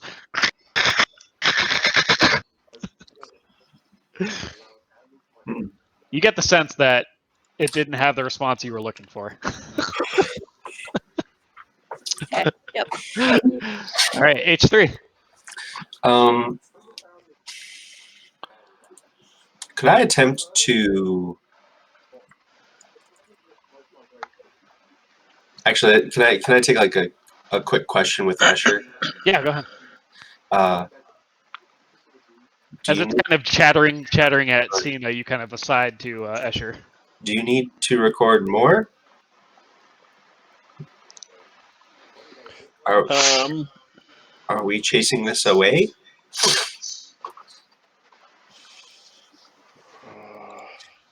Do you need a pet? I don't think that Ramen would be happy if I brought this aboard. But I think my uncle would like it if we got it to leave. I don't really care how. I would like. Do you need more recording? I don't think so. I would like to try to use maybe a computer skill or skullduggery maybe to try to loop back some of the recording of this thing to itself and do like a playback to try to get its attention while H3 starts backing out of the ship. Okay. I will have you either roll your charm or your deception. Anything you roll, you're going to get a boost die to because you have the recording. And it's going to be another easy check. Are you going to be making arm movements as well, or are you only simply playing it back? I don't think.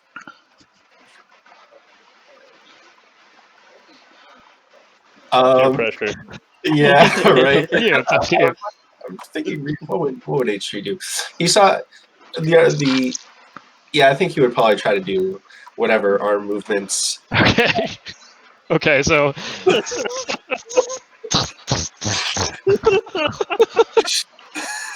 All right. Roll it up, baby.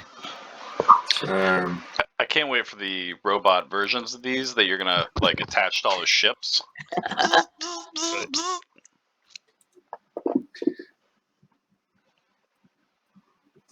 All right.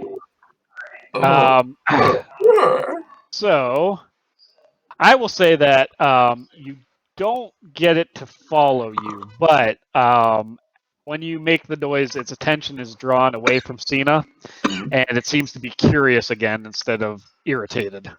I like that. The Tabanic is going to jump down from the crates. It just kind of jumps in front of you guys, which causes you to step back a little bit. And just kind of looks at H3 for a second and is just going to kind of tap your chest plate with its beak. But then it kind of gets an irritated kind of atmosphere to it. And that's its turn. Who's going first again? I'll go. Cena's just gonna spread her arms and like back away from it. All right. Not making any noise, just like backing away, trying to be bird-like. Sure. This time, roll whatever you did before. It's the same kind of check. And it's going to be 3 difficulty and a setback die this time. Cool. Oh boy. Okay, good. Okay. It's good. So Real good. So you see the Tabanic as you do that. The Tabanic kind of rears back on its back legs and puts its wings out and makes kind of a low growling sound and starts going. And you guys feel this just gust of wind coming from its wings. It's probably about 10 foot tall when it stands up on its hind legs. And its wingspan is very large, though it feels a little cramped within this cargo container. but it seems to be getting irritated again. Who's next? I can give it one more try before we maybe jump into the punching. Try survival again. What's the difficulty? Is it 3 again? Or 3 for me as Difficulty well? is going to be 3. Well, actually 2 for you. Okay. Yeah, and he says, "No, Cena, you're challenging it for its territory. Don't do that." Sorry. And I will spend a force die. All right.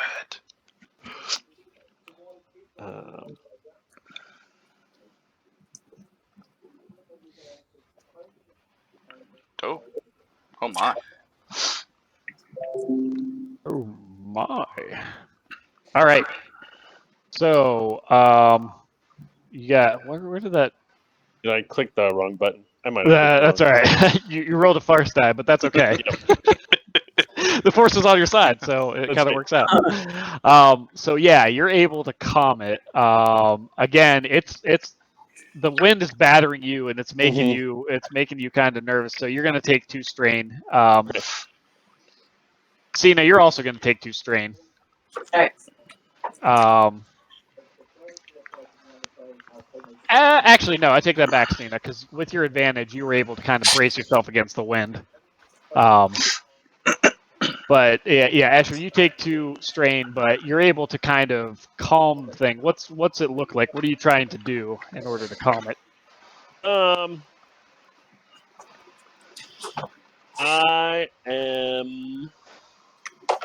I will start making the sounds that my Minoc made when it was a baby.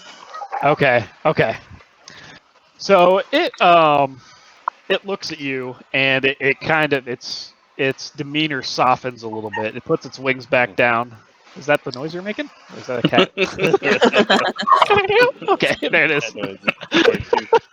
It puts its front limbs / wings back on the ground, and it kind of looks at you and kind of approaches you slowly. It just kind of runs its beak along the side of your face a little bit, just kind of nudging you to see if you'll make more sounds. But it seems a lot more calm than it was, and it kind of leans back again. All right, who's next? It's me.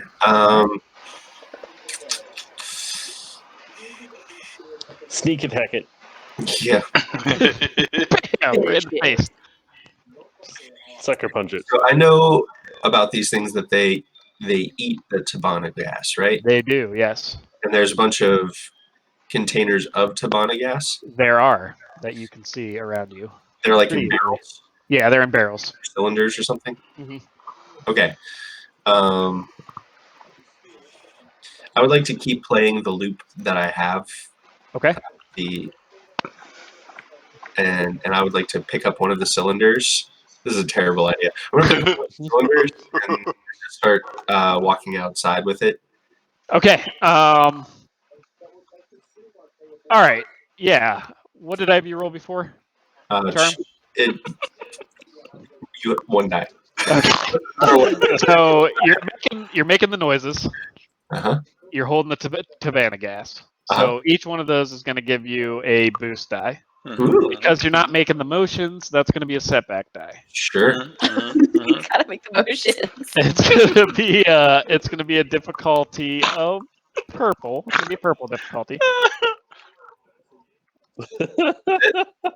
Is that... And I think I'm going to upgrade that to a red. Oh. Just in case something funny happens. Yeah, I mean...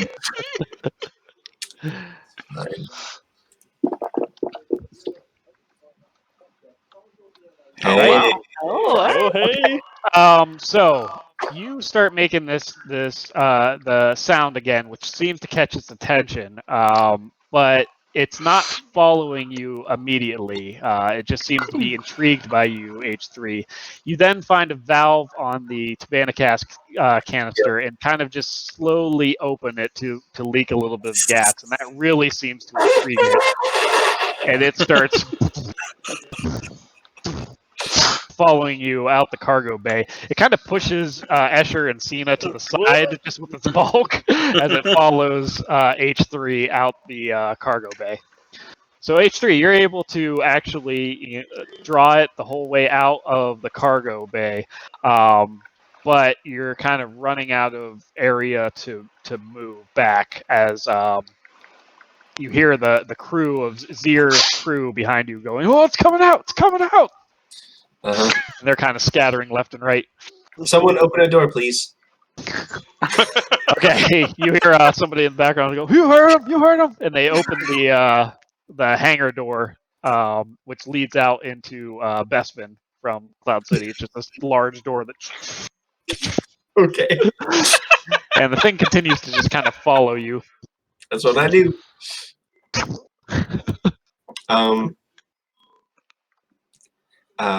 As I start walking through the door, H3 just says, "It would be wise to shut this door behind me." Get out, whatever you want. So once the beastie's through the door, I don't know. What's everyone else? Are you guys doing anything? Cena's just moved to like cut off escape. If it decides to bolt, she's making sure that it doesn't go back onto the ship. Okay. She's like blocking Kind of- its escape. Yeah, you've kind How of are braced you at yourself. intimidation? Hmm? How are you at intimidation? Is that a skill much- in this? Much better than charm. Ooh. I mean, you could I just like- try to like shoo it, scare it. Now I that don't it know has that a place to go. That's true. I don't know that intimidation is a thing actually. Oh, It would be coercion. Coercion. Yeah, she's not great at that So either. I'm really to cut the catalysts into the Bespin proper. Yep. Good. Yep. It's I fine. mean, it came from somewhere, right? It's fine. Hey, maybe Low profile. that's a force die at any point. You know, that we just it comes out and helps us. That's right. Yeah, once I'm probably out into like the main intersection, I think I would just like put the canister down and let it leak well. Let it be So problem. it goes over to the canister, and it takes its beak and just poof, right down into the top of the canister where you have the gas leaking from, and just kind of punctures the top of the canister. And you see its chest start to kind of raise, and you hear this just loud sucking noise again. This, as you can see, the gas just going into four nostrils that it has, two on either side, and it's just being sucked into this the beak of this animal. And it seems to be just enjoying the hell out of it. Have a nice day. Whoa, what do we do now? Do we shoot it? Oh, it's too close to the canister. We'll blow everything to hell. So I walk back into the hangar bay. Are the doors still open? Yeah, the doors are still open. So basically, it walked outside of the ship, the loading dock of the ship, and you set the canister down. Right now, it's just sucking out I of was the canister. taking it all the way all the way over to out of the hangar bay. Yeah. Oh, okay. So the hangar bay door opens up, and it just leads out into open atmosphere. There. What did you want to do? Yeah, not like into the station, but like Not in the out station. into There's the, like a small door that leads into the That's station. too bad. I kind of wanted to lead this thing into the corridors of the station. Small door that leads to the station. And there's a large door that just leads out into Bespin so atmosphere. it's like just I think- right on the edge of the. As I'm walking over the comms, I think I would ask, did you have a use for this creature, Escher, or should I release it? It should go free. Be happy. I will toss the canister out the door. Okay, it runs past you and just kind of pushes you to the side. You kind of spin as it just opens its large wingspan and just takes off and flies out into the atmosphere. As soon as it does, one of Zier's crewmates just slams down on the control to the hangar door, and it just. H3 puts his hand up and says, "I wonder if it will remember me."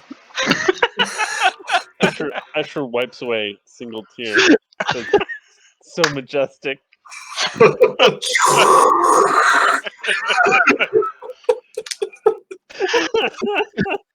Seer comes up and he just looks super, super happy. And he says, I can't believe you did it. Wow, you really know how to pick your friends well, Escher. True. That thing's been causing us problems for hours now. Thank you. Really, thank you. You saved my butt. Saved my skin. What can I do for you? Anything, name it. I might ask you to pass along a message to your employer. When are you dropping your shipment off? Well, we're scheduled to leave planet tomorrow, first thing. Okay. Oh, so you're not taking it to him, you're taking it for him? Yeah, we're smuggling for him. Okay. Well, I might ask you to send him a message before you go. I'm not sure what that'll be, so I'll just send it to you over the comlink if that's okay. All right. Yeah, you, here. And he's going to give you the frequency to his comm link. Anything you need, just name it. I mean, I don't have a lot of credits to give you. I'm a little short, you know me, but I got some information. I've heard some things while I'm here. What have you heard? Mostly about this Vorse guy. You know, I like to research him before I work with somebody. Apparently, he's getting geared up for some kind of auction, some fancy event in a couple of days. Oh yeah. Why does he want to buy something from an auction? Well, hold on. Let me check my notes. Oh no. Get it.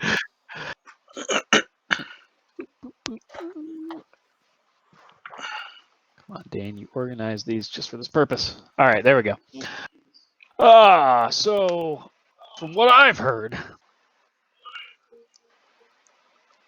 Vorst is a big mover and shaker in Cloud City. I don't know if you knew that, but these days he's drunk more often than he isn't. And I've been hearing from some of his men, you know, even the ones that he sends to shake me down every once in a while, that he's starting to go a little soft. They're getting fed up with him.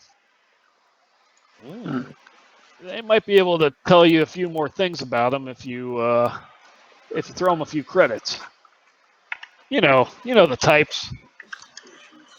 None like our ilk, huh?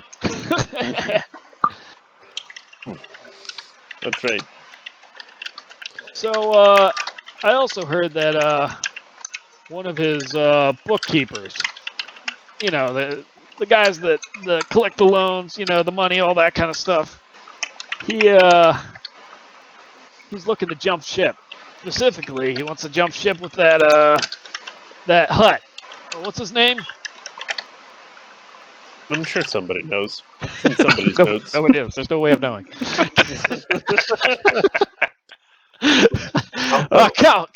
Caltho the hut. He might be able to help you too if you can figure out a way to help him hop over. Anyways, those are the things I've heard. I don't know if that's of any help to you. I think it could be. I appreciate it. Yeah, no problem. And hey, Eshi, stay out of trouble, huh? I promise. We miss you. Keep in touch. Well, all right, boys, get on there. I'll wave to him goodbye. All right. They start to load the rest of the Tabana gas in the hangar bay back onto the ship as you guys take your leave. As they're about to do that, H3 just like finally puts it together. Oh, your family is criminals. Yeah. He says this loudly in the hangar bay. Yeah. Just like ramen. Oh. Ramen's a criminal?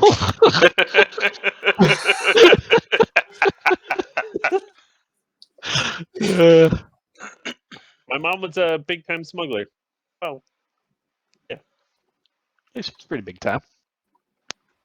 Well, it's a good thing that I made you a sound hampering stealth suit. One that works with shade harmonics built into the undercarriage. I think it all works together as sound hampering undercarriage with shade harmonics.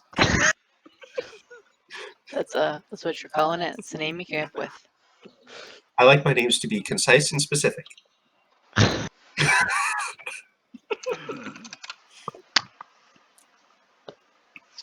Alright, well, I'm gonna have to sound, because it's just Escher's stealth suit right now, so sound. You're clever, Andy. You're clever. The undercarriage part is important. Let me get my shoot. My GTS blaster.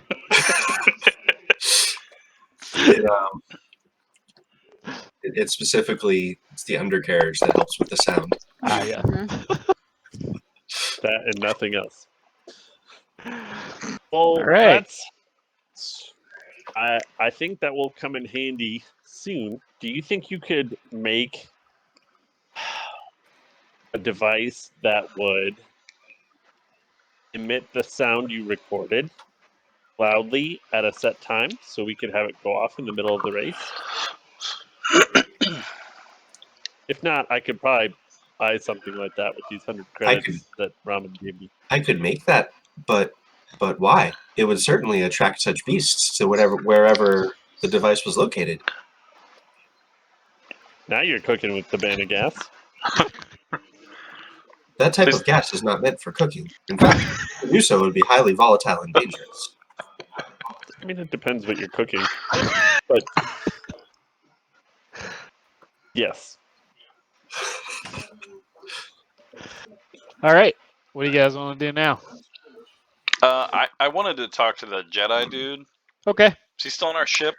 Yeah, he has not left your ship. I knock on his door. Hey man, Okay. you alive in there? Oh, got a God. Question. It's you again.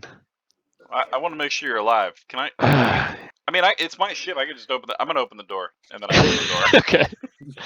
I guess. Come on in. Hey, you got a question about that symbol? For the guys. So mean the I was one at on this your- museum, Okay. and I saw this pointy. It was a building. It was a replica of a building of the Argyle sweater hood. And I noticed there was a symbol on the side of it, and I just thought that was a little weird. You guys hide like your symbols everywhere, like a cult? It's kind of weird. No. In fact, it was hidden. It may be a message of some kind. What did you say? Something about Argyle? I don't know. He said it was donated by some Santa family. The worst. The worst. Zanica. Santecas? Yeah, I don't know. Yeah, it was the pyramid of Argyle sweater on the Argyle planet. Santecas. Isn't that the person that the Baron wanted me to see? I don't know. He said you were going to take me to to see him. Some kind of, I don't know, relic collector or something. Look, I was in a museum earlier. That's not something I'm very proud of. And you then said I it saw was this on a symbol. replica of some kind of temple? Yeah, a temple that's on the Argyle planet. Well, It was like a pyramid with spikes. I suppose it could be a message from somebody in the Order. I tried to touch it, and then the sensors went off, and I didn't want to get kicked out. What was this temple called? Replica, beautiful site, planet Argyle, long abandoned home of zealots. Listen. If you can give me more information, maybe this thing is important. Maybe it is pointing to an old Jedi temple or something, but I'm going to need something more than it was on a thing at the place. Argyle. Listen, come back when you have some more information about it. Asparagus. You might be onto something, but I also don't understand half of what you just said. You know what? I'm going to start carving penises into things, and someone long ago will remember me. Have a good night. You should probably eat something. I don't know if you've left that room. There's Is there refresher. Can you adjust the air conditioning in this room? Is that a separate broken. control? Yeah, you put me in the one room with the bad AC. I mean, all the other ones were kind of taken.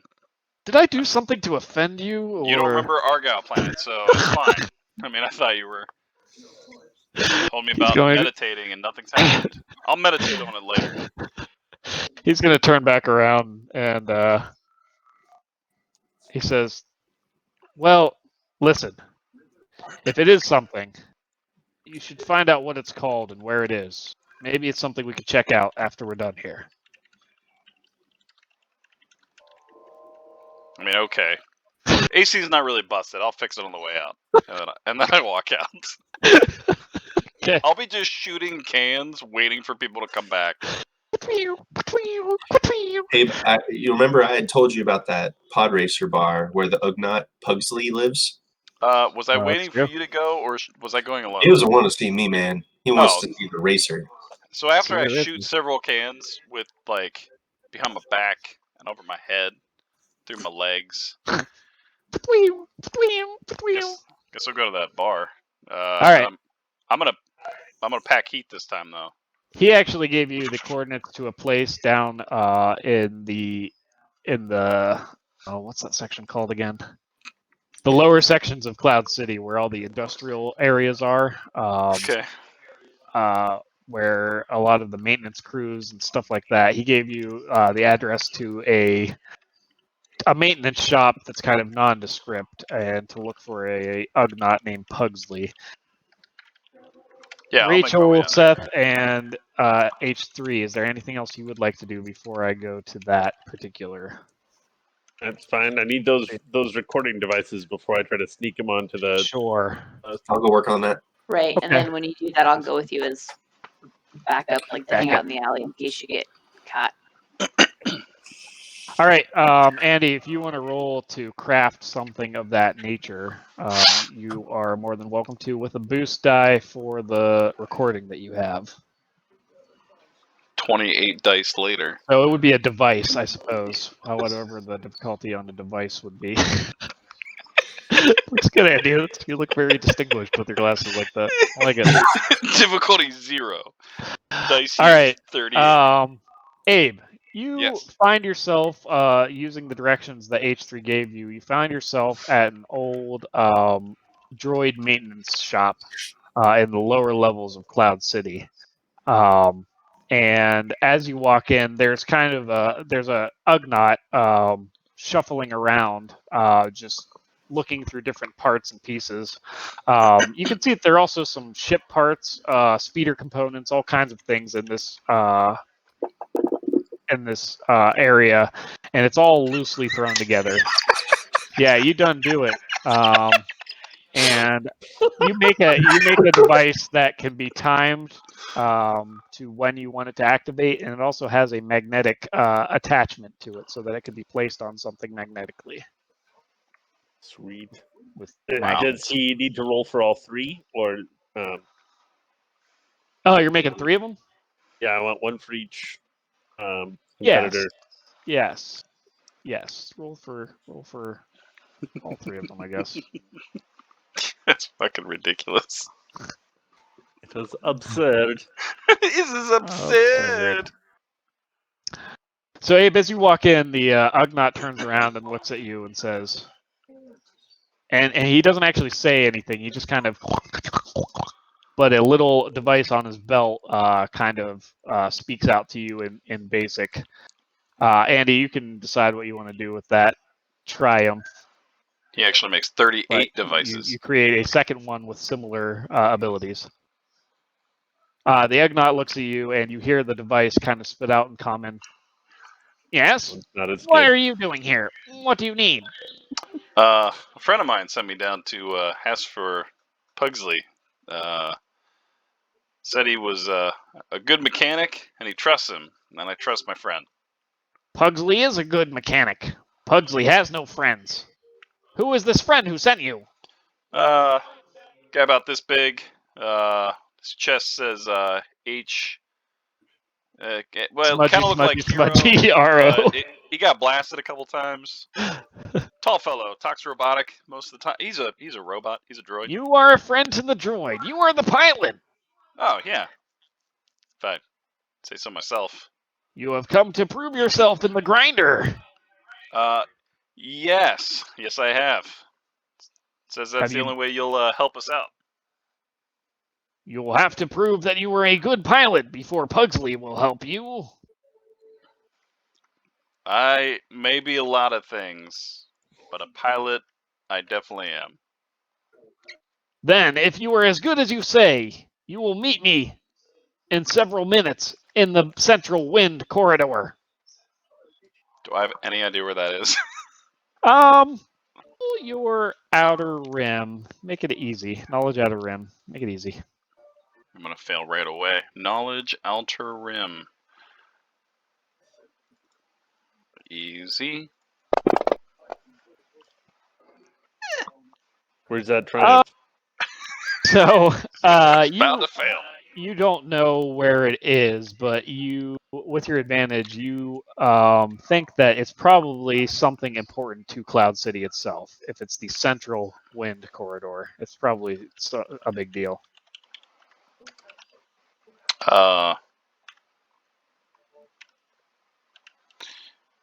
Sorry, I'm going to be honest. I mean, it's definitely something important. But this is my first time in Cloud City. If you could point me in the way. Yes. The access to the Central Wind Corridor is not easy for newcomers. The Central Wind Corridor is the main means of keeping Cloud City afloat. You will have to access it from an access door near the tip of the corridor. Just the tip? Just the tip. You will need to fly your cloud car outside of Cloud City to access the tip of the Central Wind Corridor. Do I have to lose an arm before I make my way there? No. The cloud car. That's right. So I'm going to rub tips. Got it. Okay. Rub tips. So, fly the my grinder, cloud car. The grinder is 3 laps inside the central corridor. You will be flying through the opening or the oscillating opening vents of the central corridor. You will need to make 3 laps at high speed without taking any damage to your cloud car. Then you will have proved yourself as a good pilot. All right. Easy enough. Can I have a co-pilot for this? You may have whatever you would have in the race. I'm gonna pull on my thing. Communicator. Hey, AH3, you done making those bat horny bombs? Oh, Andy, Yeah, I made a muted. really funny sound. Oh, man. I've just finished this first one.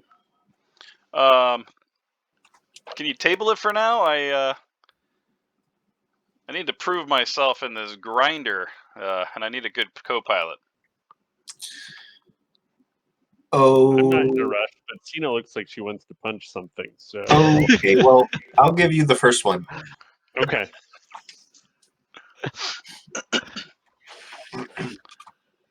Cena, why don't we go to the Huts pod racer first, or cloud car first? That's one where you'll most likely get punch someone. All right. So Dane, he just wants me to meet him at the tip, and then he's gonna watch me fly around in circles. Yep, meet him at the tip in your cloud car.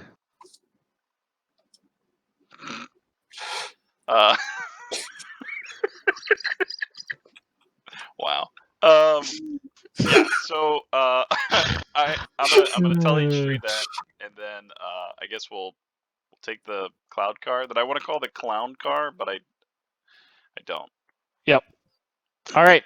So you guys meet each other at the berth and get in the cloud car to meet Pugsley at the tip. In the meantime, Seth and Rachel, if you guys want to roll me a streetwise check, and it's going to be a 3 difficulty to try to find the vehicle berth for the Huts. Okay. Everyone seems to be the Carbine. Is that who everyone's saying is like the best racer from Railguard?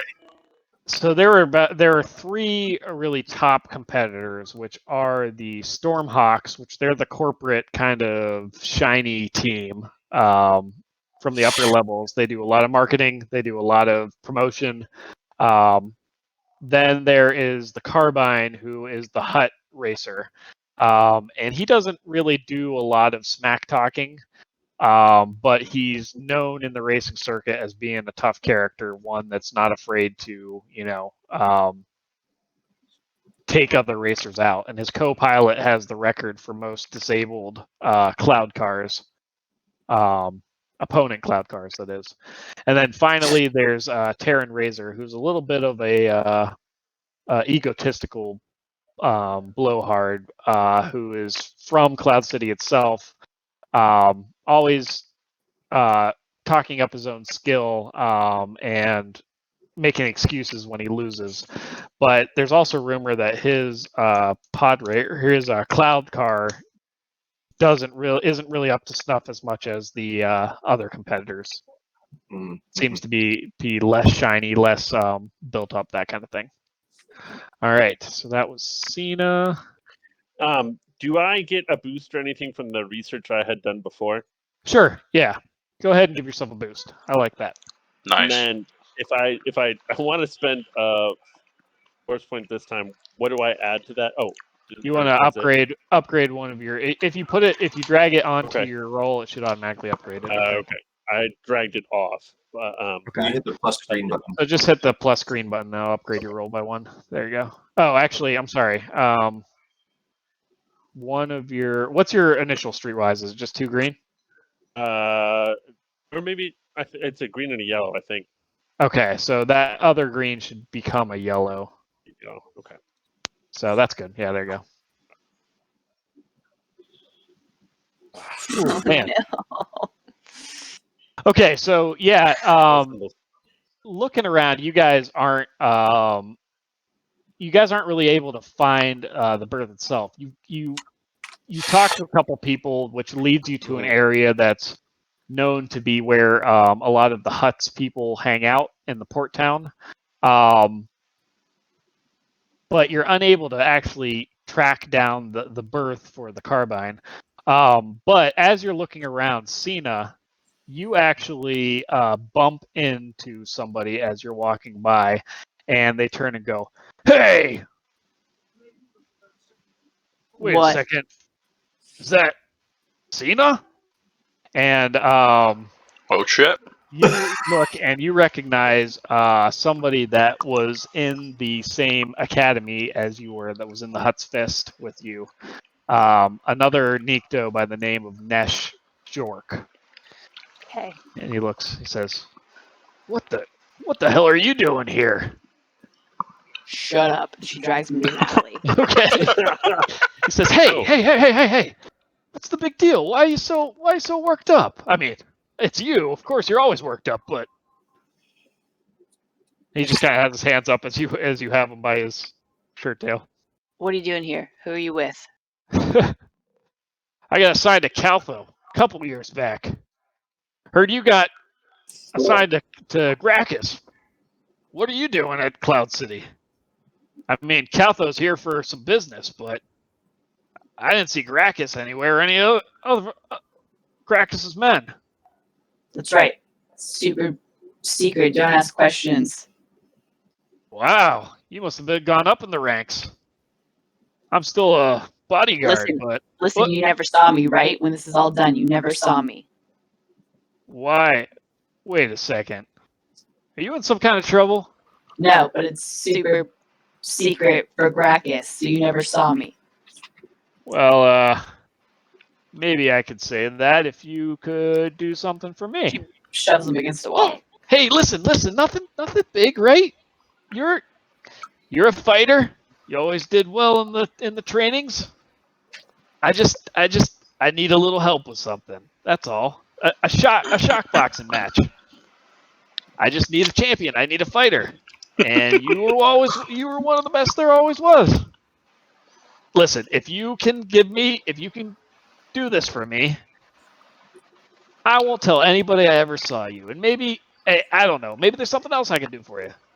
Hey, ask him where Carbine's cloud car is. Calthus's pilot? The Carbine? Yeah. Yeah.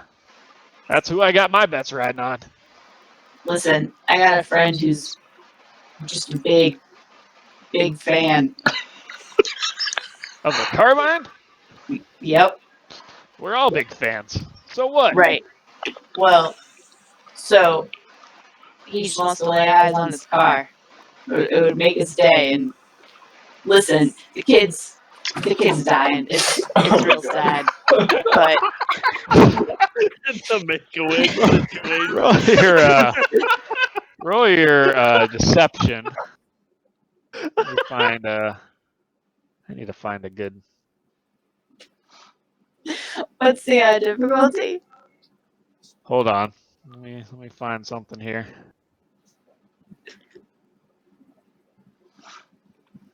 Give me the. Where's the underworld stuff?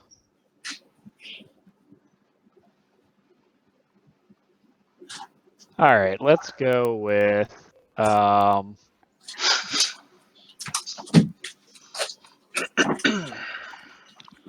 Not bad. 2 purple. You got this. Just beat the shit out of him. God. Throw him out an airlock. All right. He says, Hey. "Oh, when the hell did you get a heart of gold? I thought you were didn't. guarding huts, not escorting dying kids." Yeah, well, the Huts owe his mom a favor. Listen, it doesn't matter. Don't worry about it. She's a good liar. I believe her. Well, yeah, I guess that's not too big an ask. Well, everybody knows it's in the center of Port Town there, but man, they have it locked down. I think there's some Hut Fist guys with them too. But can I get you in? Well, that's another ask altogether. Like I said, if you can do the favor for me, maybe I can help you out. All right, I win this fight. Whatever it is, I win this fight. You get us in to see the cloud car, but you never saw me. Sounds like a deal to me. All right, who do I have to kill? Listen, you're not killing anybody. It's a shock boxing match. You do want to beat the shit out of them. It's got to look good. All right. But listen, thing is, I don't need you to win it per se. Oh, this isn't gonna go well. What? Listen, you just got to make it look good, and you're one of the best fighters there are, so that's not going to be a problem. Just you got to not kill the guy, and you got to take a little dive. You want me to lose the fight? Listen, I know it's not really your thing, but I think that's what makes it all the better. You're going to make it look convincing. You just got to take one little hit on the cheek and go down at the end. That's it. But I get to beat the shit out of him first a little. Oh, yeah, of course, as long as you don't knock him unconscious or kill him. Right. All right. All right. So the match actually is going on in a few minutes here. I was just going to try to scrounge up some randoms, but this is even better than I could ever imagine. Listen. All right. Hey, listen. Yeah. Don't use my name. Right. We'll give you a Shikari. an alias. Shikari. Yeah, wait, Shikari. Wasn't that a bounty Shut up. hunter? Shut up. Okay. Yep. Shikari. Yep. Shikari it is. No, Shikari it is. don't use that name. No, that was it. Rakasha. Rakasha. All right, that's even better. All right, Rakasha. Well then, follow me. I'll take you where we need to go. You can bring your buddy too if you want. The sick kid. Yeah, he's real sick. All right, it's kind of dirty and gritty down there, so you might want to. Well, anyway, it's not that kind of sick. It's fine. It's a different kind of sick. Gotcha. It's in his brain. It's real bad. Oh, that's awful. Anyways, follow me. He takes you to kind of like an underground area, down a couple stairs, through an alleyway. It's real hard to track where exactly he's taking you. But finally, he gets to a door and he knocks on the door. "Oh, this is gonna be great. This is gonna be." A little door slides open, and he says, "Hey! I found my fighter. I told you I would. I said it'd only take me a couple minutes. I'd find somebody that would be perfect for this match." He says, the guy behind the door says, "You sure? They're not just going to they're not just going to run away at the first sight of the competition?" He says, "No. These guys she's gonna be great. What's your name again? Rakasha?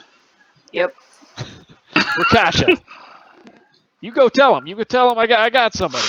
The door closes, and a couple minutes later, the full door slides open, and a big burly alien of some kind gestures you in, and you guys are led into a little arena, and it's a crowded room, but there's not like an actual like boxing arena in the middle. It's just kind of an open space. And seems like this may have been a storage room or storage container at some point. But as you're led through, Nesh kind of pulls you to the side and says, "Hey, here, you're going to need these." And he hands you a pair of shock gloves. Let me get those for you. Oh, shit. Keep those. Yeah, I need those. Need those for stuff. You should take them apart. Maybe. Shock gloves. No, I mean, is he taking Party everything sheet. apart? Not everything. Let's make it better. Okay, Bring they're it in back. the party sheet there, Cena. Okay. He says, "Listen, this guy, the guy they have you up against. I mean, he's not the toughest fella, but I think he can take a few hits. So just again, you got to make it look real, but Oh you my don't God. want to kill the guy, and you don't want to knock him out. All right? All right, I'll try not to kill him. And then the third round, you need to take a dive, and it has to look convincing, or else I'm screwed. You hear me? I'm screwed." I'm a really good actor. Good. I have faith you're not gonna let me down. Please Alright, knock this guy out in one I hit. gotta find an opponent for you. Hold on a second.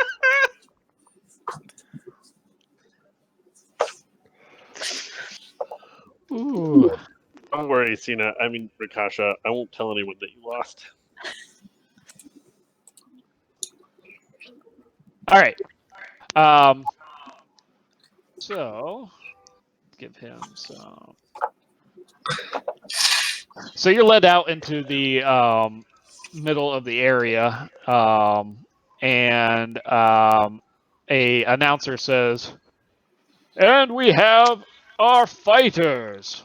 To my left is the Nikto champion." He said, "What is it again?"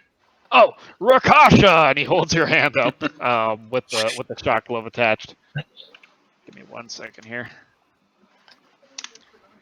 And there's just a loud cheer from the crowd of just gathered aliens and humans that are in this thing. And he says, "And on this side we have our reigning champion." I need a name. Golotho. And out of a corner comes a kind of alien one, a Duros.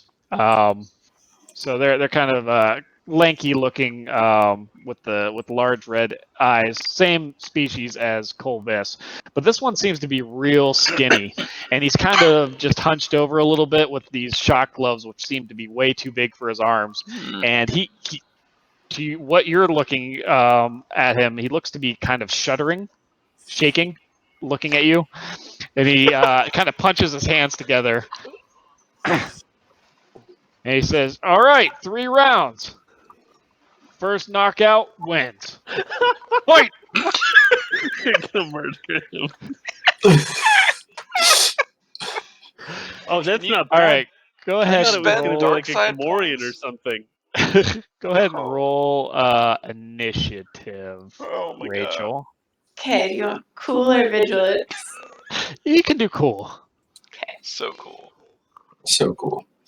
What's the skill to throw your punch? That's a good question. Whew. Did you just roll a 0? Yeah. All right, let me roll Could be his good, initiative could be good. here. You just need 3 more rounds of zeros. Oh, what did I Or maybe 2 rounds of zeros and one where you just throw your chin in his glove. Right here. Oh no.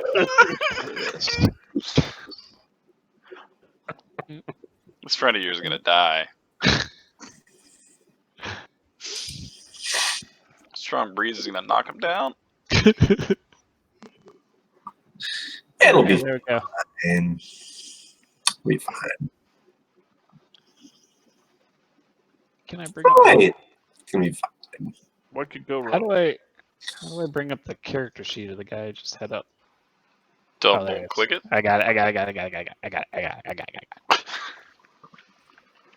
And this Let me is hear here. guess you got it. I got it. You said it's in combat? There it is. Oh, he's actually got pretty good cool. He's so cool. Oh wow. He's got my kind of cool. So cool. All right, so It's coming out so swinging. he's kind of shuddering and he's putting his hands together and then he's just kind of takes a breath and he just becomes still. He puts his fists up Oh my god. and he comes in at you, Cena. Yep. And he's going to attack.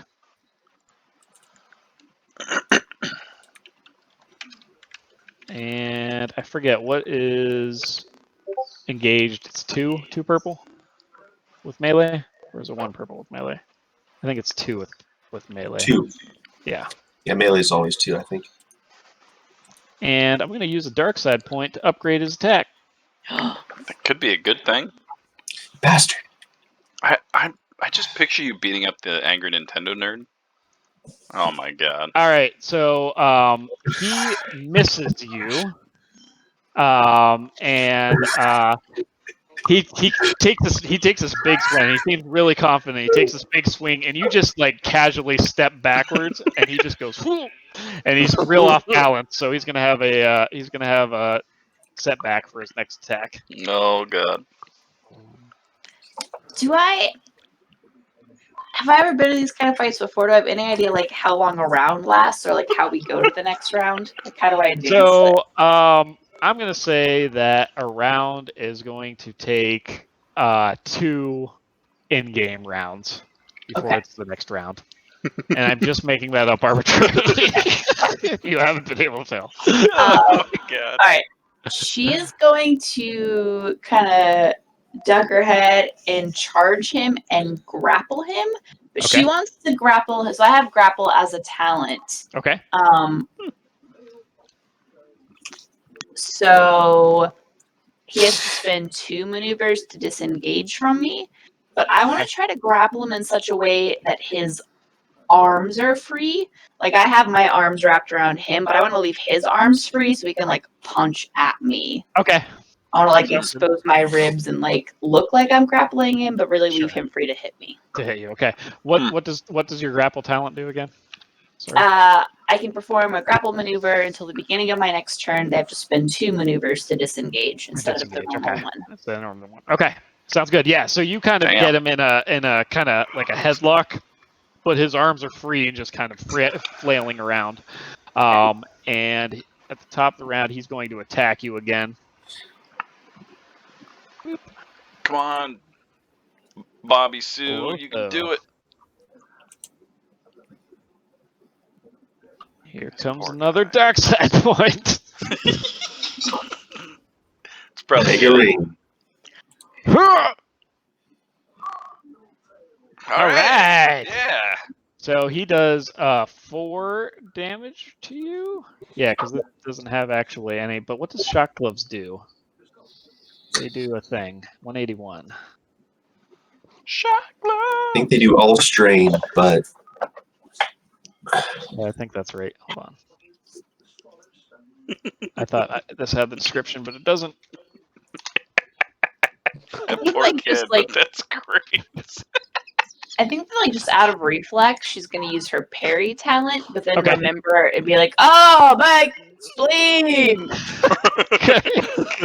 So I spend 3 strain to reduce the damage by 3. Okay. What's and after my soak, like, Damage 2, yeah. so that's 4. Yeah, so after your soak, you would take 4 damage, but your soak is what? My soak is my soak is 5. Never mind. I Okay, just so parry. yeah, Oh my god. he is punching at you. Oh! Yeah, and it's just kind of shocking the side of your armor, but You nothing is punch getting so through. hard. Roll your discipline check, deception check, and it's going to be against 2 purple. Deception. Best fight 2 ever. purple. I'm gonna Yep. use the force. I'm using All right, the all force. right.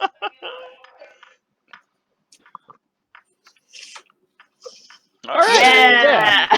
So you give some pretty convincing grunts as he starts to punch you. I mean, more than just my spleen. You're just like and you start to hear people around him say, "Wow, I can't believe it's actually doing something against her." And you're gonna take a strain because it's really hard to act like you're getting hurt. Might actually pass out just from the strain. Just from the strain of trying to make it convincing. All right, and it's your turn. The toughest fight she's ever had. I'm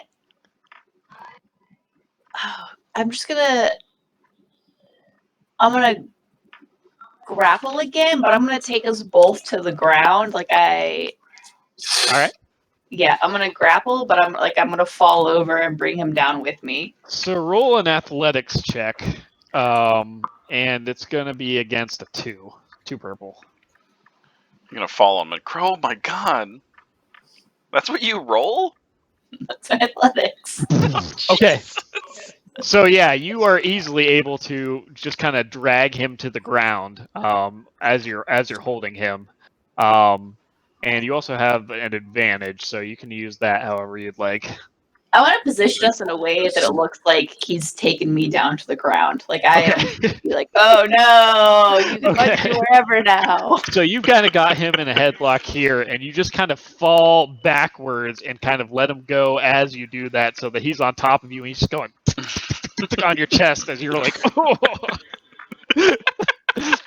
All right, and then you hear ding, ding, ding, ding, ding, and the ref comes and takes Golotho off you and moves him back to his corner, and then kind of helps you up and pushes you back to your corner. And Golotho's kind of like in the corner. He's looking like he's kind of he's feeling pretty confident. He's kind of switching back on his foot left and right. She's gonna try to sell it to the crowd. She goes, yeah. This is fucking bullshit. You're going down next round. And Golotho just looks at you. He doesn't say anything. He just takes his shock gloves and goes kind of shocks toward you. Oh, she like punch him in the face. And the round dings, and I'm going to let you roll initiative again. Okay.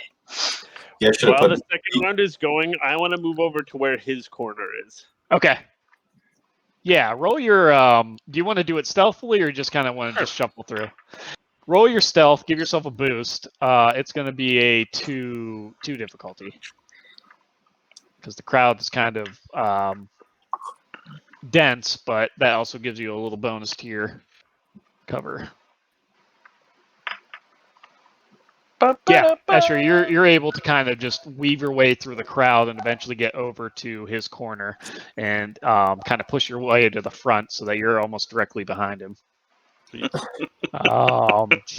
going to use his cool, and boom. All right, so he's going to go first again. Wow. Wow. And he lets out just this like. He comes at you with his hands like this. Kill him. All right. Let's see here.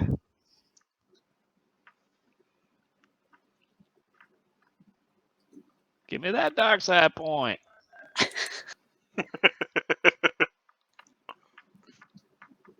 Oh no! All right. So he's not going to be able to do any damage to you enough to give you a critical hit or anything like that, but he is going to spend that triumph somehow, some other way.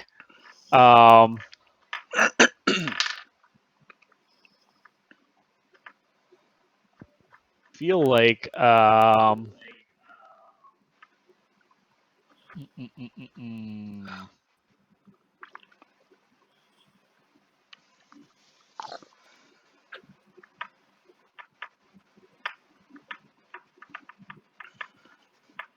Whew.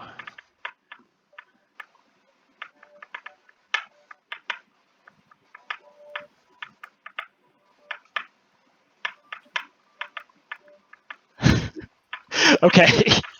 He gets real confident and comes running at you, and he almost feints like he's going to just punch right at you, but at the last second he ducks down behind you and gives this sweeping strike to the back of your leg that knocks you on your back as you fall down. You're surprised how fast he moved, but you didn't actually take any damage from the strike itself, but you take a strain as you hit the floor hard from this reverse strike. And then he just kind of dances around going, This fucking guy. Someone's gonna find him in a dumpster. and Someone's it's gonna kill him your afterwards. turn. I'm sure Ramen can win the race without us sabotaging them. Just She is gonna jump up to her feet. Okay. And she's just gonna don't punch me, you're gonna kill him. She's just gonna tackle him. And What would do Cena another do? grapple. I mean, you can punch him once. Yeah, she doesn't even she just kind of goes from laying on her back to launching herself at him. Okay. I want you to roll a attack. Okay. And let's see what the difficulty is going to be. Do you want a melee or a brawl? I think I want a. Ooh, I want a.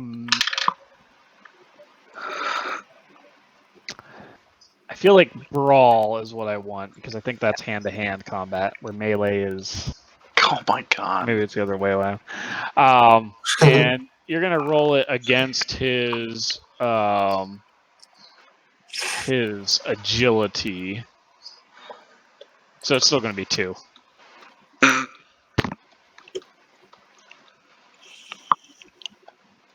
Jesus. Oh my god. Okay. So you got double proficiency there, or double triumph there. So you're just trying to tackle him, right? You're not trying to do any damage to him. Break him in half. Okay. So he knocks you down, and then he Snap his the neck. ground is like, yeah, to the crowd who are just kind of rubbing them up, and you do this sweet ninja kick up on your feet and just boom right behind him.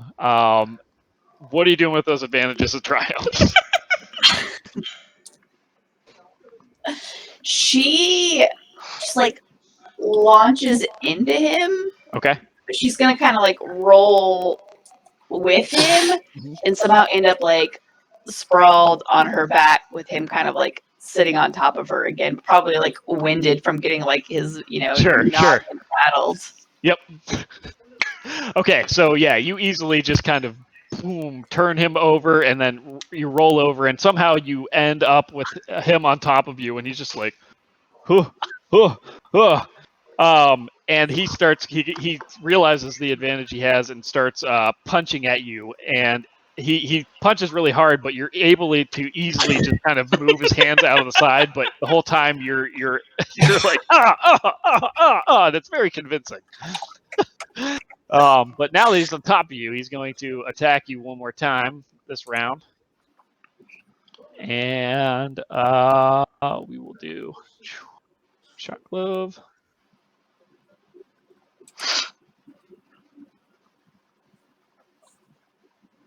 2 difficulty. Because he's on top of you, he's going to get a boost die. And I'm also going to upgrade that roll. Yes, spend them all.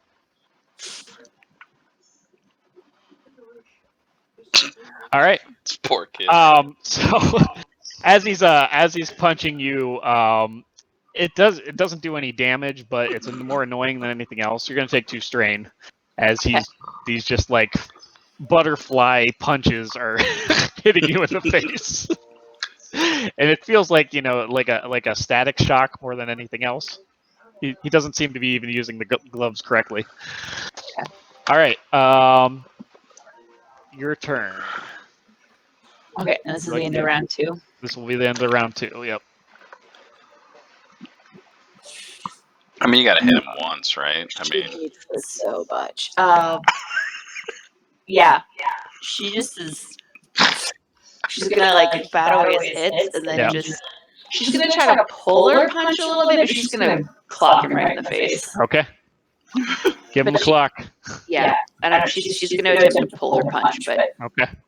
Yep. I will let you use a light side point to increase the difficulty of hitting him. So generous of you. But any of this damage will not be to his wounds. It'll all be to his strain if you do hit him. Okay. So I put the force die up and it automatically whip my thing up. So I'll downgrade that one and then upgrade the difficulty by 1. Okay. So he has a 2 to hit. Now he's a 3 to hit. Yes. Yeah. Okay.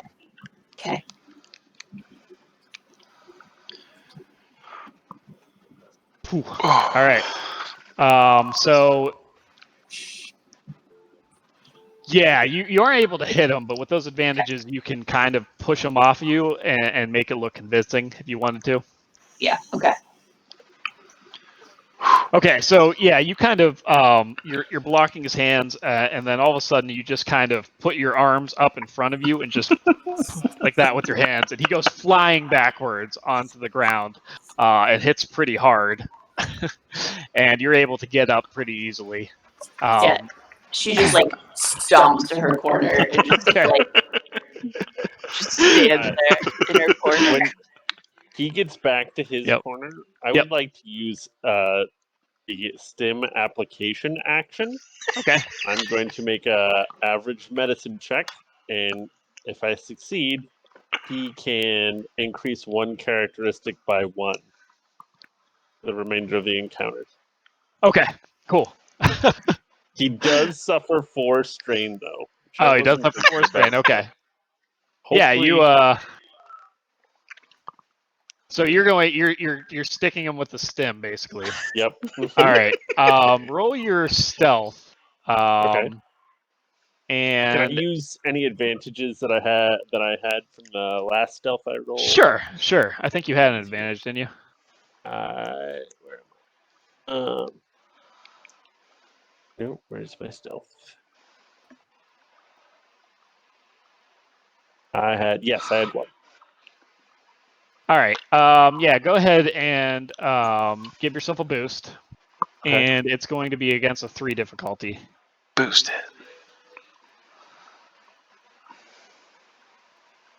Got it. All right. So yeah, you stick him and he goes, "Ow!" But turns around and you kind of duck back into the crowd before he can see you. He goes, "Oh, what was that? Who did that?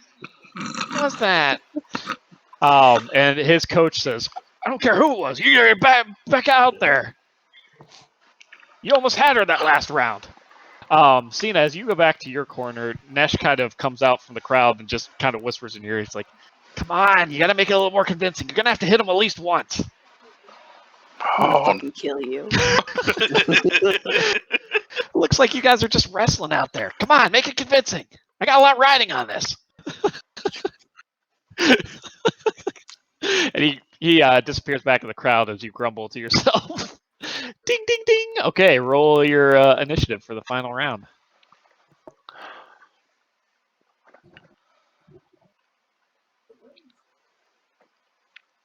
here. So he gets to Damn. up a stat by 1, huh? Mm-hmm. All right. Okay.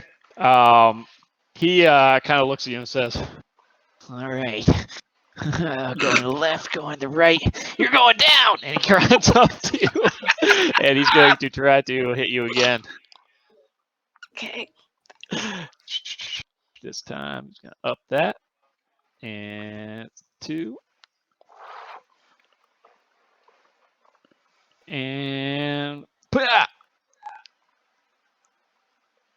All right, so he tries to hit you. This time he hits you really hard in the chest, surprisingly hard for an alien this skinny. But your armor easily absorbs all of the shock from the shock glove.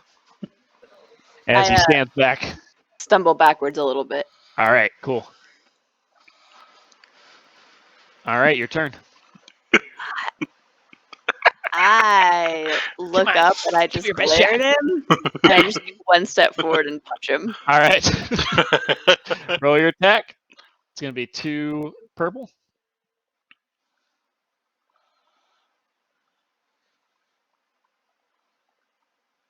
Wham.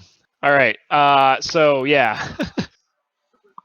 He's going to take 8 damage. No, 7 damage. That's true. He's not down, but you hit him really, really hard. Okay. What are you doing with the triumph? I would like to use my triumph to have like punched him in a place where he can still fight. Okay. So rather than like, yeah. So like Okay. it probably hurts like hell, but he's not like Sure. Dizzy or. So this is what happens. You he comes up and just punches you really hard in the chest. Nice hard punch. You stumble back a little bit, and he goes, "I got you that time!" And you just wham, and you punch him, and his face just goes as he turns around, and kind of stumbles backward. And there's just an audible ooh from the crowd, and he just kind of wobbles. Ooh. And then gets back up, and it's like, and it's his turn again. Yeah, she's gonna make sure that she's going to attempt to make sure this attack connects, and she's gonna go down. Okay. All right. So I will let you spend a force point to give him a boost to his attack. Mm-hmm. I'm gonna upgrade that once, and then 2, and then we'll give him a boost here. Here we go. Nice. All right, so he kind of shakes off his wooziness and goes, "Ah!" And he runs at you with 2 fists out. It's the worst executed attack you've ever seen as a professional bodyguard. But he goes 2 fists out, and you kind of he's not quite as tall as you are, so you just kind of duck down a little bit. Yeah, she looks a big guy first. Okay, and both his fists hit you right in the face. And you're going to take a strain, but you really over-dramatize it and go flying backwards onto your back. And there's just this uproar from the crowd. I can't believe it! As you go down. She just lies there, fully conscious, just staring at the ceiling. Taking some deep breaths. And the referee comes up and says, "There you have it, the champion of Cloud City, Golfo!" As he holds up a hand, and there's just this crowd just completely just rushes Golotho as they hold him up in the air, and he's going. Ah, ah, ah. The crowd kind of again coalesces in the middle around Golotho, and you're just left lying there on the ground behind the crowd. And Nesh walks over and says, "That was epic." And he holds up a handful of credits. "That's exactly what I needed. Oh, man. I knew I was getting the right person for the job." He offers you a hand to help you up. She ignores him and Okay. rolls out of the Okay. ring. Wow. Her claws are just flexing. Well, the berth, right? The council's berth. Easy peasy. I'll get you in there. All right. I might not be able to get you in there per se because somebody might recognize you, but Fine. your It's sick fine. friend easily. Yeah, I can do that. Yep. Well, here, come on, follow me. And he's going to lead you guys out into Port Town, and eventually he leads you to a large, just it's not real fancy, but it is large and kind of imposing. This vehicle berth, and you can see that there are many bodyguards outside of the berth, and there as well as security cameras just everywhere out front from the berth. Before they Nesh, get too sure, close, go ahead. she'll like kind of let Escher know, like as a quiet aside, like, hey, you're going in alone. You need me. Let me know on the comm link. I'll be there. Okay. Also, you're real sick. You're dying. Something about your brain. Oh, I will remember that. I won't remember that. Something. I'll be outside. Nesh continues to walk up with you, Escher, and he says, "Hey, this whole dying kid thing, they're not gonna give a shit about that. So here's what we're gonna do. we're gonna tell them you're a mechanic, right? You're looking over Carbine's cloud car, but you're just here to inspect it. You're not gonna touch anything, right? Right. Right. So just a cursory glance. I'll let you go in. I'll let you see the cloud car. You get your jollies off or whatever it is you fans do, and then you're out. Okay? Deal? Got it. All right. He walks up to one of the guards at the berth and says, "Hey, yeah, they sent one of the mechanics in from the pit crew. He says he wants to do a visual inspection. Standard racing stuff." The guard kind of looks him over and says, "The Carbine approve this?" He says, "I don't know. Carbine doesn't talk to his pit crew. He's usually at the bar, beating people up or shooting people or whatever the hell he does. Listen, he just wants to take a look. What's the big deal?" And the guard just kind of looks around and then shrugs. "Fine, I guess, but make it quick." And he opens the door to the berth, and guides you inside. 1 minute max. All right. He says, "It's right over there." Nesh is still outside, but the guard comes in with you. He says, Okay. "It's right over there. Take a quick walk around, and then when you're ready, come back over and I'll let you out." All right. So I walk up to it, and when I'm go around it, when I'm on the opposite side of him, I would like to sleight of hand the device into someplace where I don't think it'll be noticed. Okay. Under an airfoil or something like that. All right, then make me a skullduggery check. All right. And it's going to be against not that. Okay. It's going to be against 2 purple and a red. Use that force. And you're welcome to use a force point.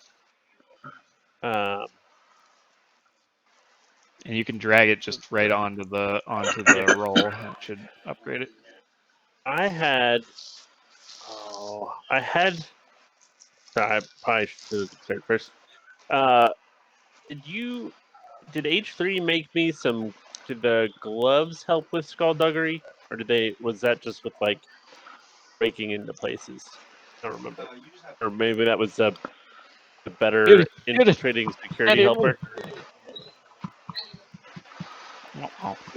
It was a gadget. Okay. Skullduggery. So Okay. I think it may not count as like the right tool for the job. But what it does is, I guess, the gadget adds an advantage to your skullduggery. You say, would it work for something like this or not really? That's up to Dane. I don't know. Yeah, what the hell?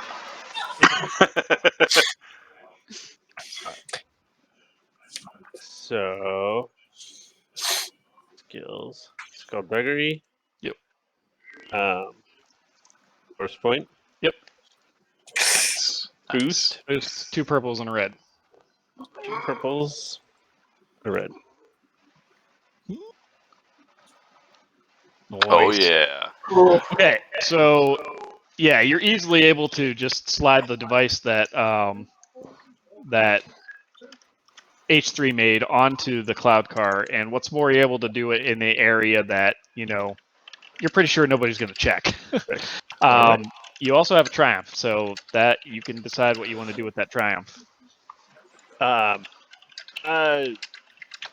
If you want to have that come up during the race or something like that, if we can Sure. remember that. Sure. It's kind of Okay. a long con, Yeah. but Just make a note of it. Okay. This is the Carbines. Yeah, this is the Carbines cloud card. Hut racer. So are you doing anything else in here, Escher? nope, that was it. Okay, That's the plan. cool. I'll finish my circuit and say tell the guard. Yeah, it looks good. I'm sure the huts will be pleased. I guess. That was quick. All right. Well, out you go. And he opens That's the why door they for you. pay me the big credits. Yeah. Right. He opens the door for you and escorts you out. I just as I come out and I'm on the other side of the guard, I just give Cena like a thumbs up with my body. Nesh walks beside you and goes, "See, I told you. Easy in, easy out." And he says, "Come on, I'll take you. I'll lead you out." And he leads you back over to where Cena's kind of nonchalantly standing out of sight. And he says, there's that. But you really did me a solid, Cena. Is there anything else?" Are the huts bidding? Yeah, Caltho is bidding. The guy he works for is bidding. Find out if he has any info on Caltho. There's a big auction happening in a couple days after the cloud car race. Yeah, that's why Caltho's here. Yeah. Some kind of high ticket item. Do you know why he wants it? Roll me your Streetwise or Underworld, whatever's better. Make it a 2 difficulty and give yourself 2 boost dice, please.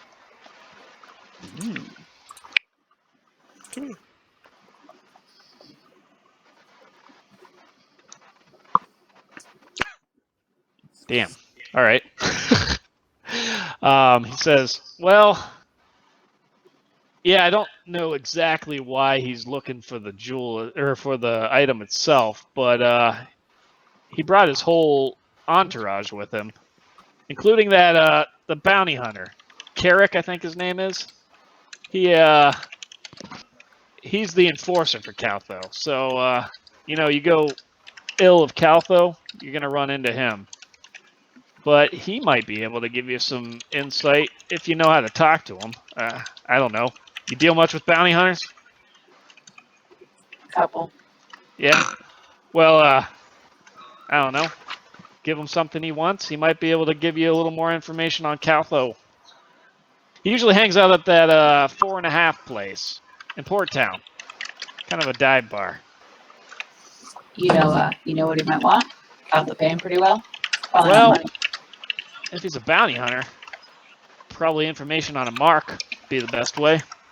Uh-huh. We don't know anyone who's wanted. No, that's weird. Well, asking around a little bit, might be able to find something that might be useful to him. Yeah. Oh, there's one more thing. A restaurant nearby the nearby the museum. From what I've known from working with Caltho is he doesn't really seem to be interested in a lot of the other things that the huts are. Fancy jewelry, collectibles, that kind of thing. But if there's one thing that hut likes, it's to eat. He likes delicacies, fancy food.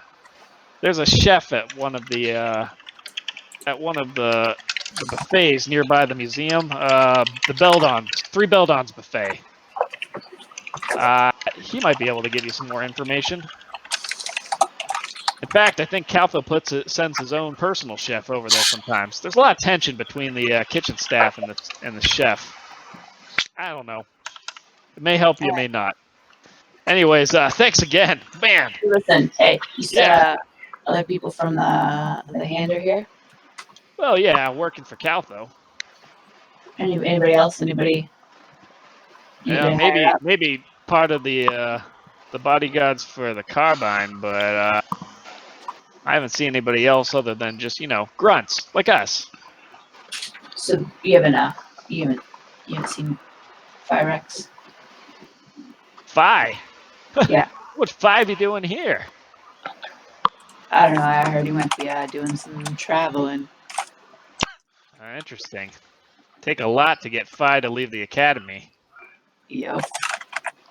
Huh. No, but I'll keep an eye out for him. Huh? Hey, listen. You never fucking saw me, and I did not fucking lose a fight. That was not me. You got it? Didn't see a thing. Just saw 2 hits.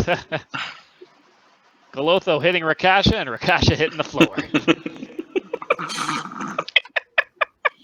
Yup. Anyways. Well, whatever. See ya. And he leaves.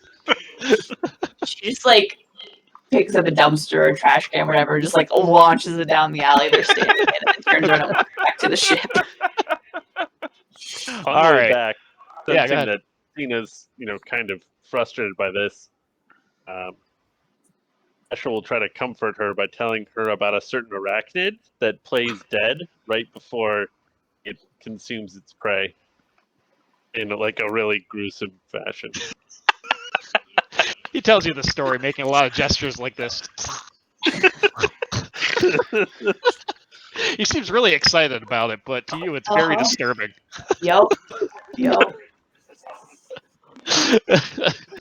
All right, you guys make it back to the ship. Abe and Andy, we'll do this last encounter to end.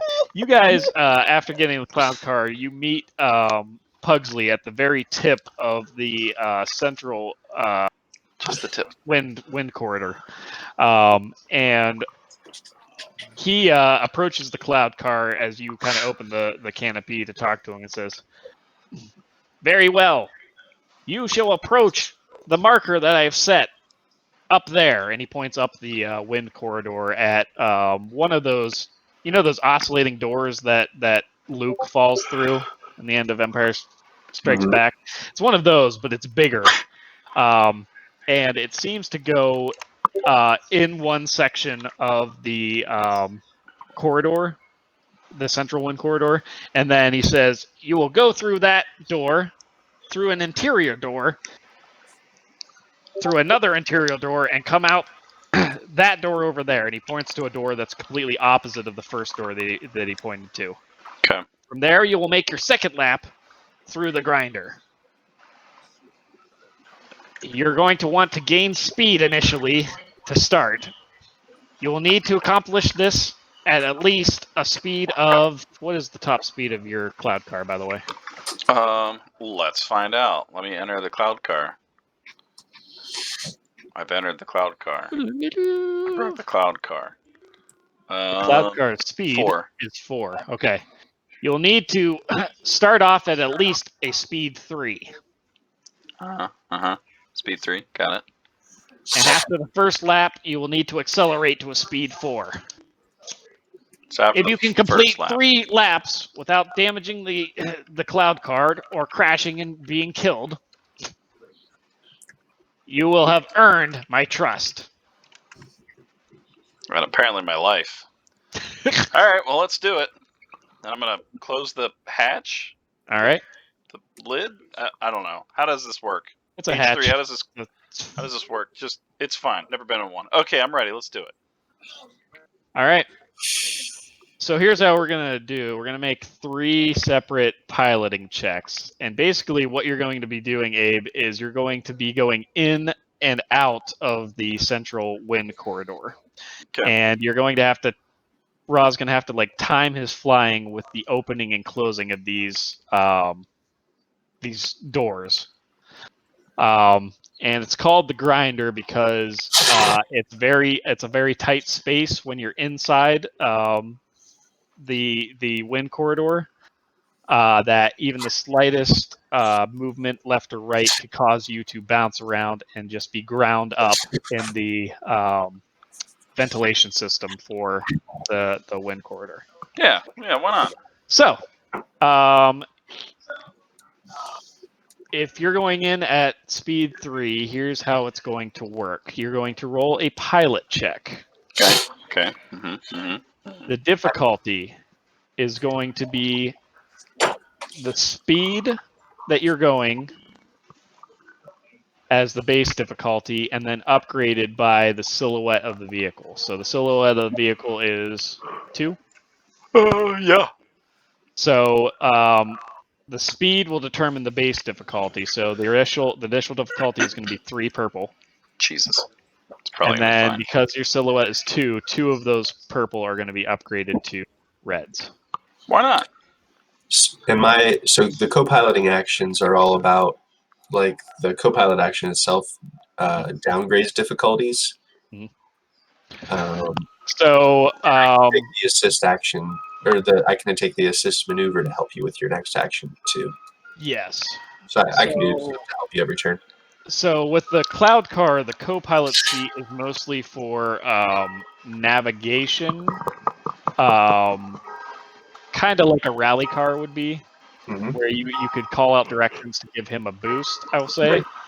You also have the gunner station in the piloting or the co-pilot chair, so you're actually able to fire the guns if you need to. So, as far as assisting him with his role, I will allow you to give Ra a boost as you're kind of calling out the timing of the doors. I'm gonna, once we get in, I'm gonna take the full throttle action. Okay. And punch it to a speed of 3 in one action. Okay. Because I can increase it by 1 per my level of cunning, which will boost it to 3 in one turn. 3 in 1 turn. Okay, cool. So I don't even like ramp up. I just like gun it and just smash through the door. So yeah, you go up the wind corridor and align yourself with the first door, and then once the door opens, you punch it to go in. So go ahead and roll your check. You're not going to get a setback because you have skilled jockey, right? Correct. So, okay, so I the remove setback one from the door will be removed. That's good. That's good. And go ahead and roll it. Good. So I'm probably going to have to do this 3 times. Is that what you're telling me? Yes. All right, I'm going to spend a force die. And after the first time, he wants you to increase your speed by 1 to your max speed. Okay, cool. Great. All right, so for the first lap, Abe, tell me what it looks like when you do this lap. So if you can imagine that this is a corridor, it's kind of a cylindrical corridor, and at certain intervals in the corridor, there are these doors that just. Gotcha. So Rock kind of like whips up and then levels out and then shoots through where the opening is. And as he's coming around the corridor, and H3, you probably noticed this. This is the most calm Ramen has ever been. He's not talking. He's just focused. And as he's coming around, he can almost like see and hear when the mechanism is going to open and close, and then he like spins the ship mid-circle several times in order to like keep the speed, but slow him down just enough to either catch it or miss the door, and then he's going to come flying out of the other side and do like one of those crazy loop-de-loops, where it's like you're spinning and you corkscrew, and then that'll increase my speed one more difficulty. All right. It's probably fine. So as you come out the other door, as you go through the corridor, you come out the other door, and you increase your speed by 1 to the max speed of the cloud car as you attempt to go through the grinder again for a second lap. It's probably fine. I mean, is it easier now because I know what it is? Here's what I'm going to do. So that actually will increase the difficulty because it's a base 4. Mm-hmm. Right? Good. So 4 purple. And your silhouette is 2, so it's still 2 red. Okay, that's great. Boost from Andy. Do you have any other talents that aid you in piloting, Abe, that I should know about? I did 60. That's just my skullduggery. Full throttle, skilled jockey, which lets me jump in. That's the speed. I have uncanny reaction and uncanny sense if you want to throw that in there somewhere. Okay, so what do those do? They don't have to do with piloting, but it's all about vigilance. I add bonuses. I add a boost to all uncanny reactions for perception checks. Okay. Yeah, add a boost as you're kind of. of Been boosting those fucking cameras. I'm gonna add a boost as you're kind of getting yourself in tune with the Force, though you don't realize it. And this is kind of the groove that you have always gotten in as a pilot. You're able to kind of focus in. You think it's just natural talent, but it's actually the Force giving you a uncanny thing. Andy, you're continuing to assist them by kind of calling out helpful instructions. If you want to role play any of those, you're more than welcome to. Sure. Watch out for that door. I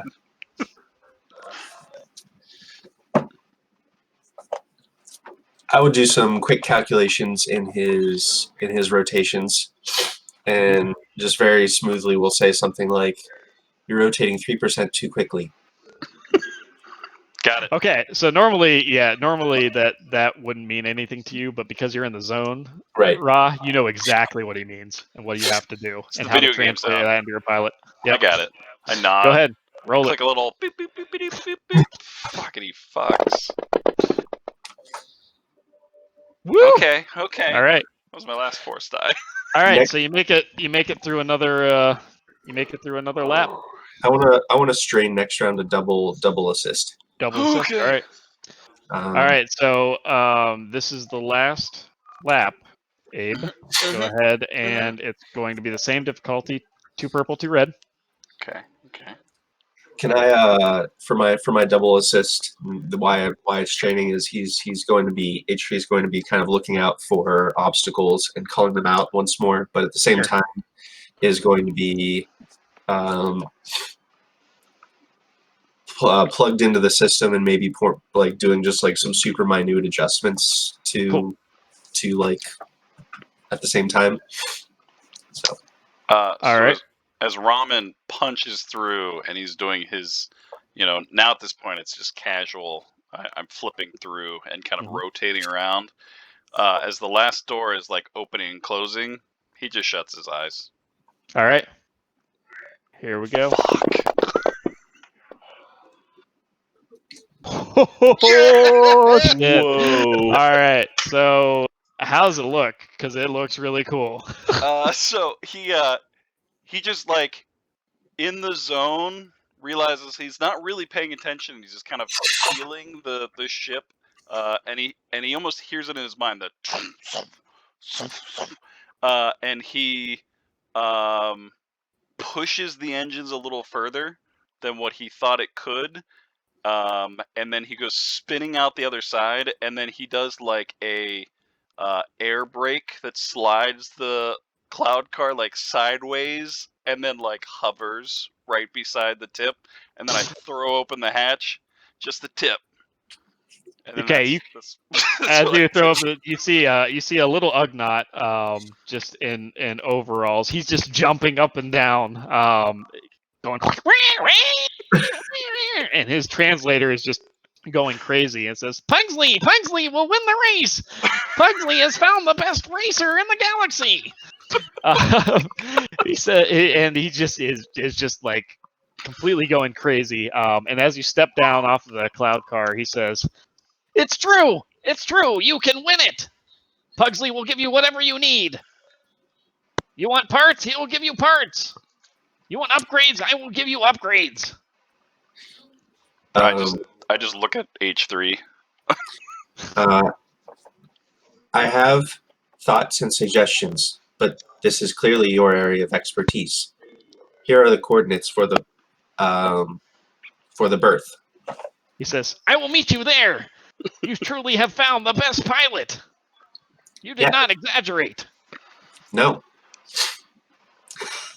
He says, then we shall make this cloud car a winner for what's your name again? Oh shit! What did I call myself? The dirty something. Yeah, it's the dinosaur looking thing. Dawadum? I don't know. I feel like the dirty Dawadum. Nope. Gross. Nope. The dirty Dosham. The dirty Dawasham shall win the Grand Prix, and he just runs off excitedly. I didn't tell him what I wanted it to look like paint-wise, but all right. Well, we'll see him back at the bird. I putter home. All right. I'm sure he has ideas of what he can plug in. Yep. You guys all arrive at the ship about the same time-ish. As you kind of wrap up the second day, is there anything you guys want to do before we call it a night, as far as role-playing or anything like that? Do we want to... I don't feel like we got a lot of info on the bidders yet, but do we want to info dump what we have gotten to Eris yet? Because we learned a little bit about Vors and Caltho. I mean, You can wait till the next day and see if we get more. How far are we through this day? You guys, I would say it's evening of the second day. You guys would have some time to do stuff at night if you want to. There's some bars or something. Bars, or if you want to scope out any areas at nighttime or whatever. We still have 2 cloud cars to sabotage. Yeah. A few more testes to make. Yep, I'll say you guys can still be able to do that. But we can hold off on contacting what's her face then, I think. Yeah, we almost have more. We have information on how to get information. Yeah. Like actual. We've also been focusing mostly on the cloud car race. Yes. Right. I think Ra would just try to draw a map and point out all the cameras, and then just kind of tell them about where the bombs are. But It must increase security because of the event that's coming up. yeah, it's weird. I mean, one looks like it went in through like a drop ceiling. I didn't know they had drop ceilings here, and it's kind of, I mean, whatever, to each their own. But it looked dusty. Base drop ceilings. Maybe they're old. Probably old. All in the right corner of every room, except for this one. Maybe I overlooked it.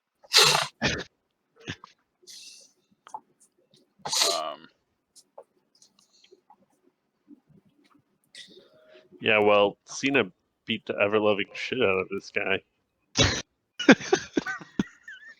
Yeah? Wink. Yep. Wink to Cena. She totally kicked his ass. All right, I guess that's where we'll stop tonight. That was fun, guys. That was fun. I did a lot of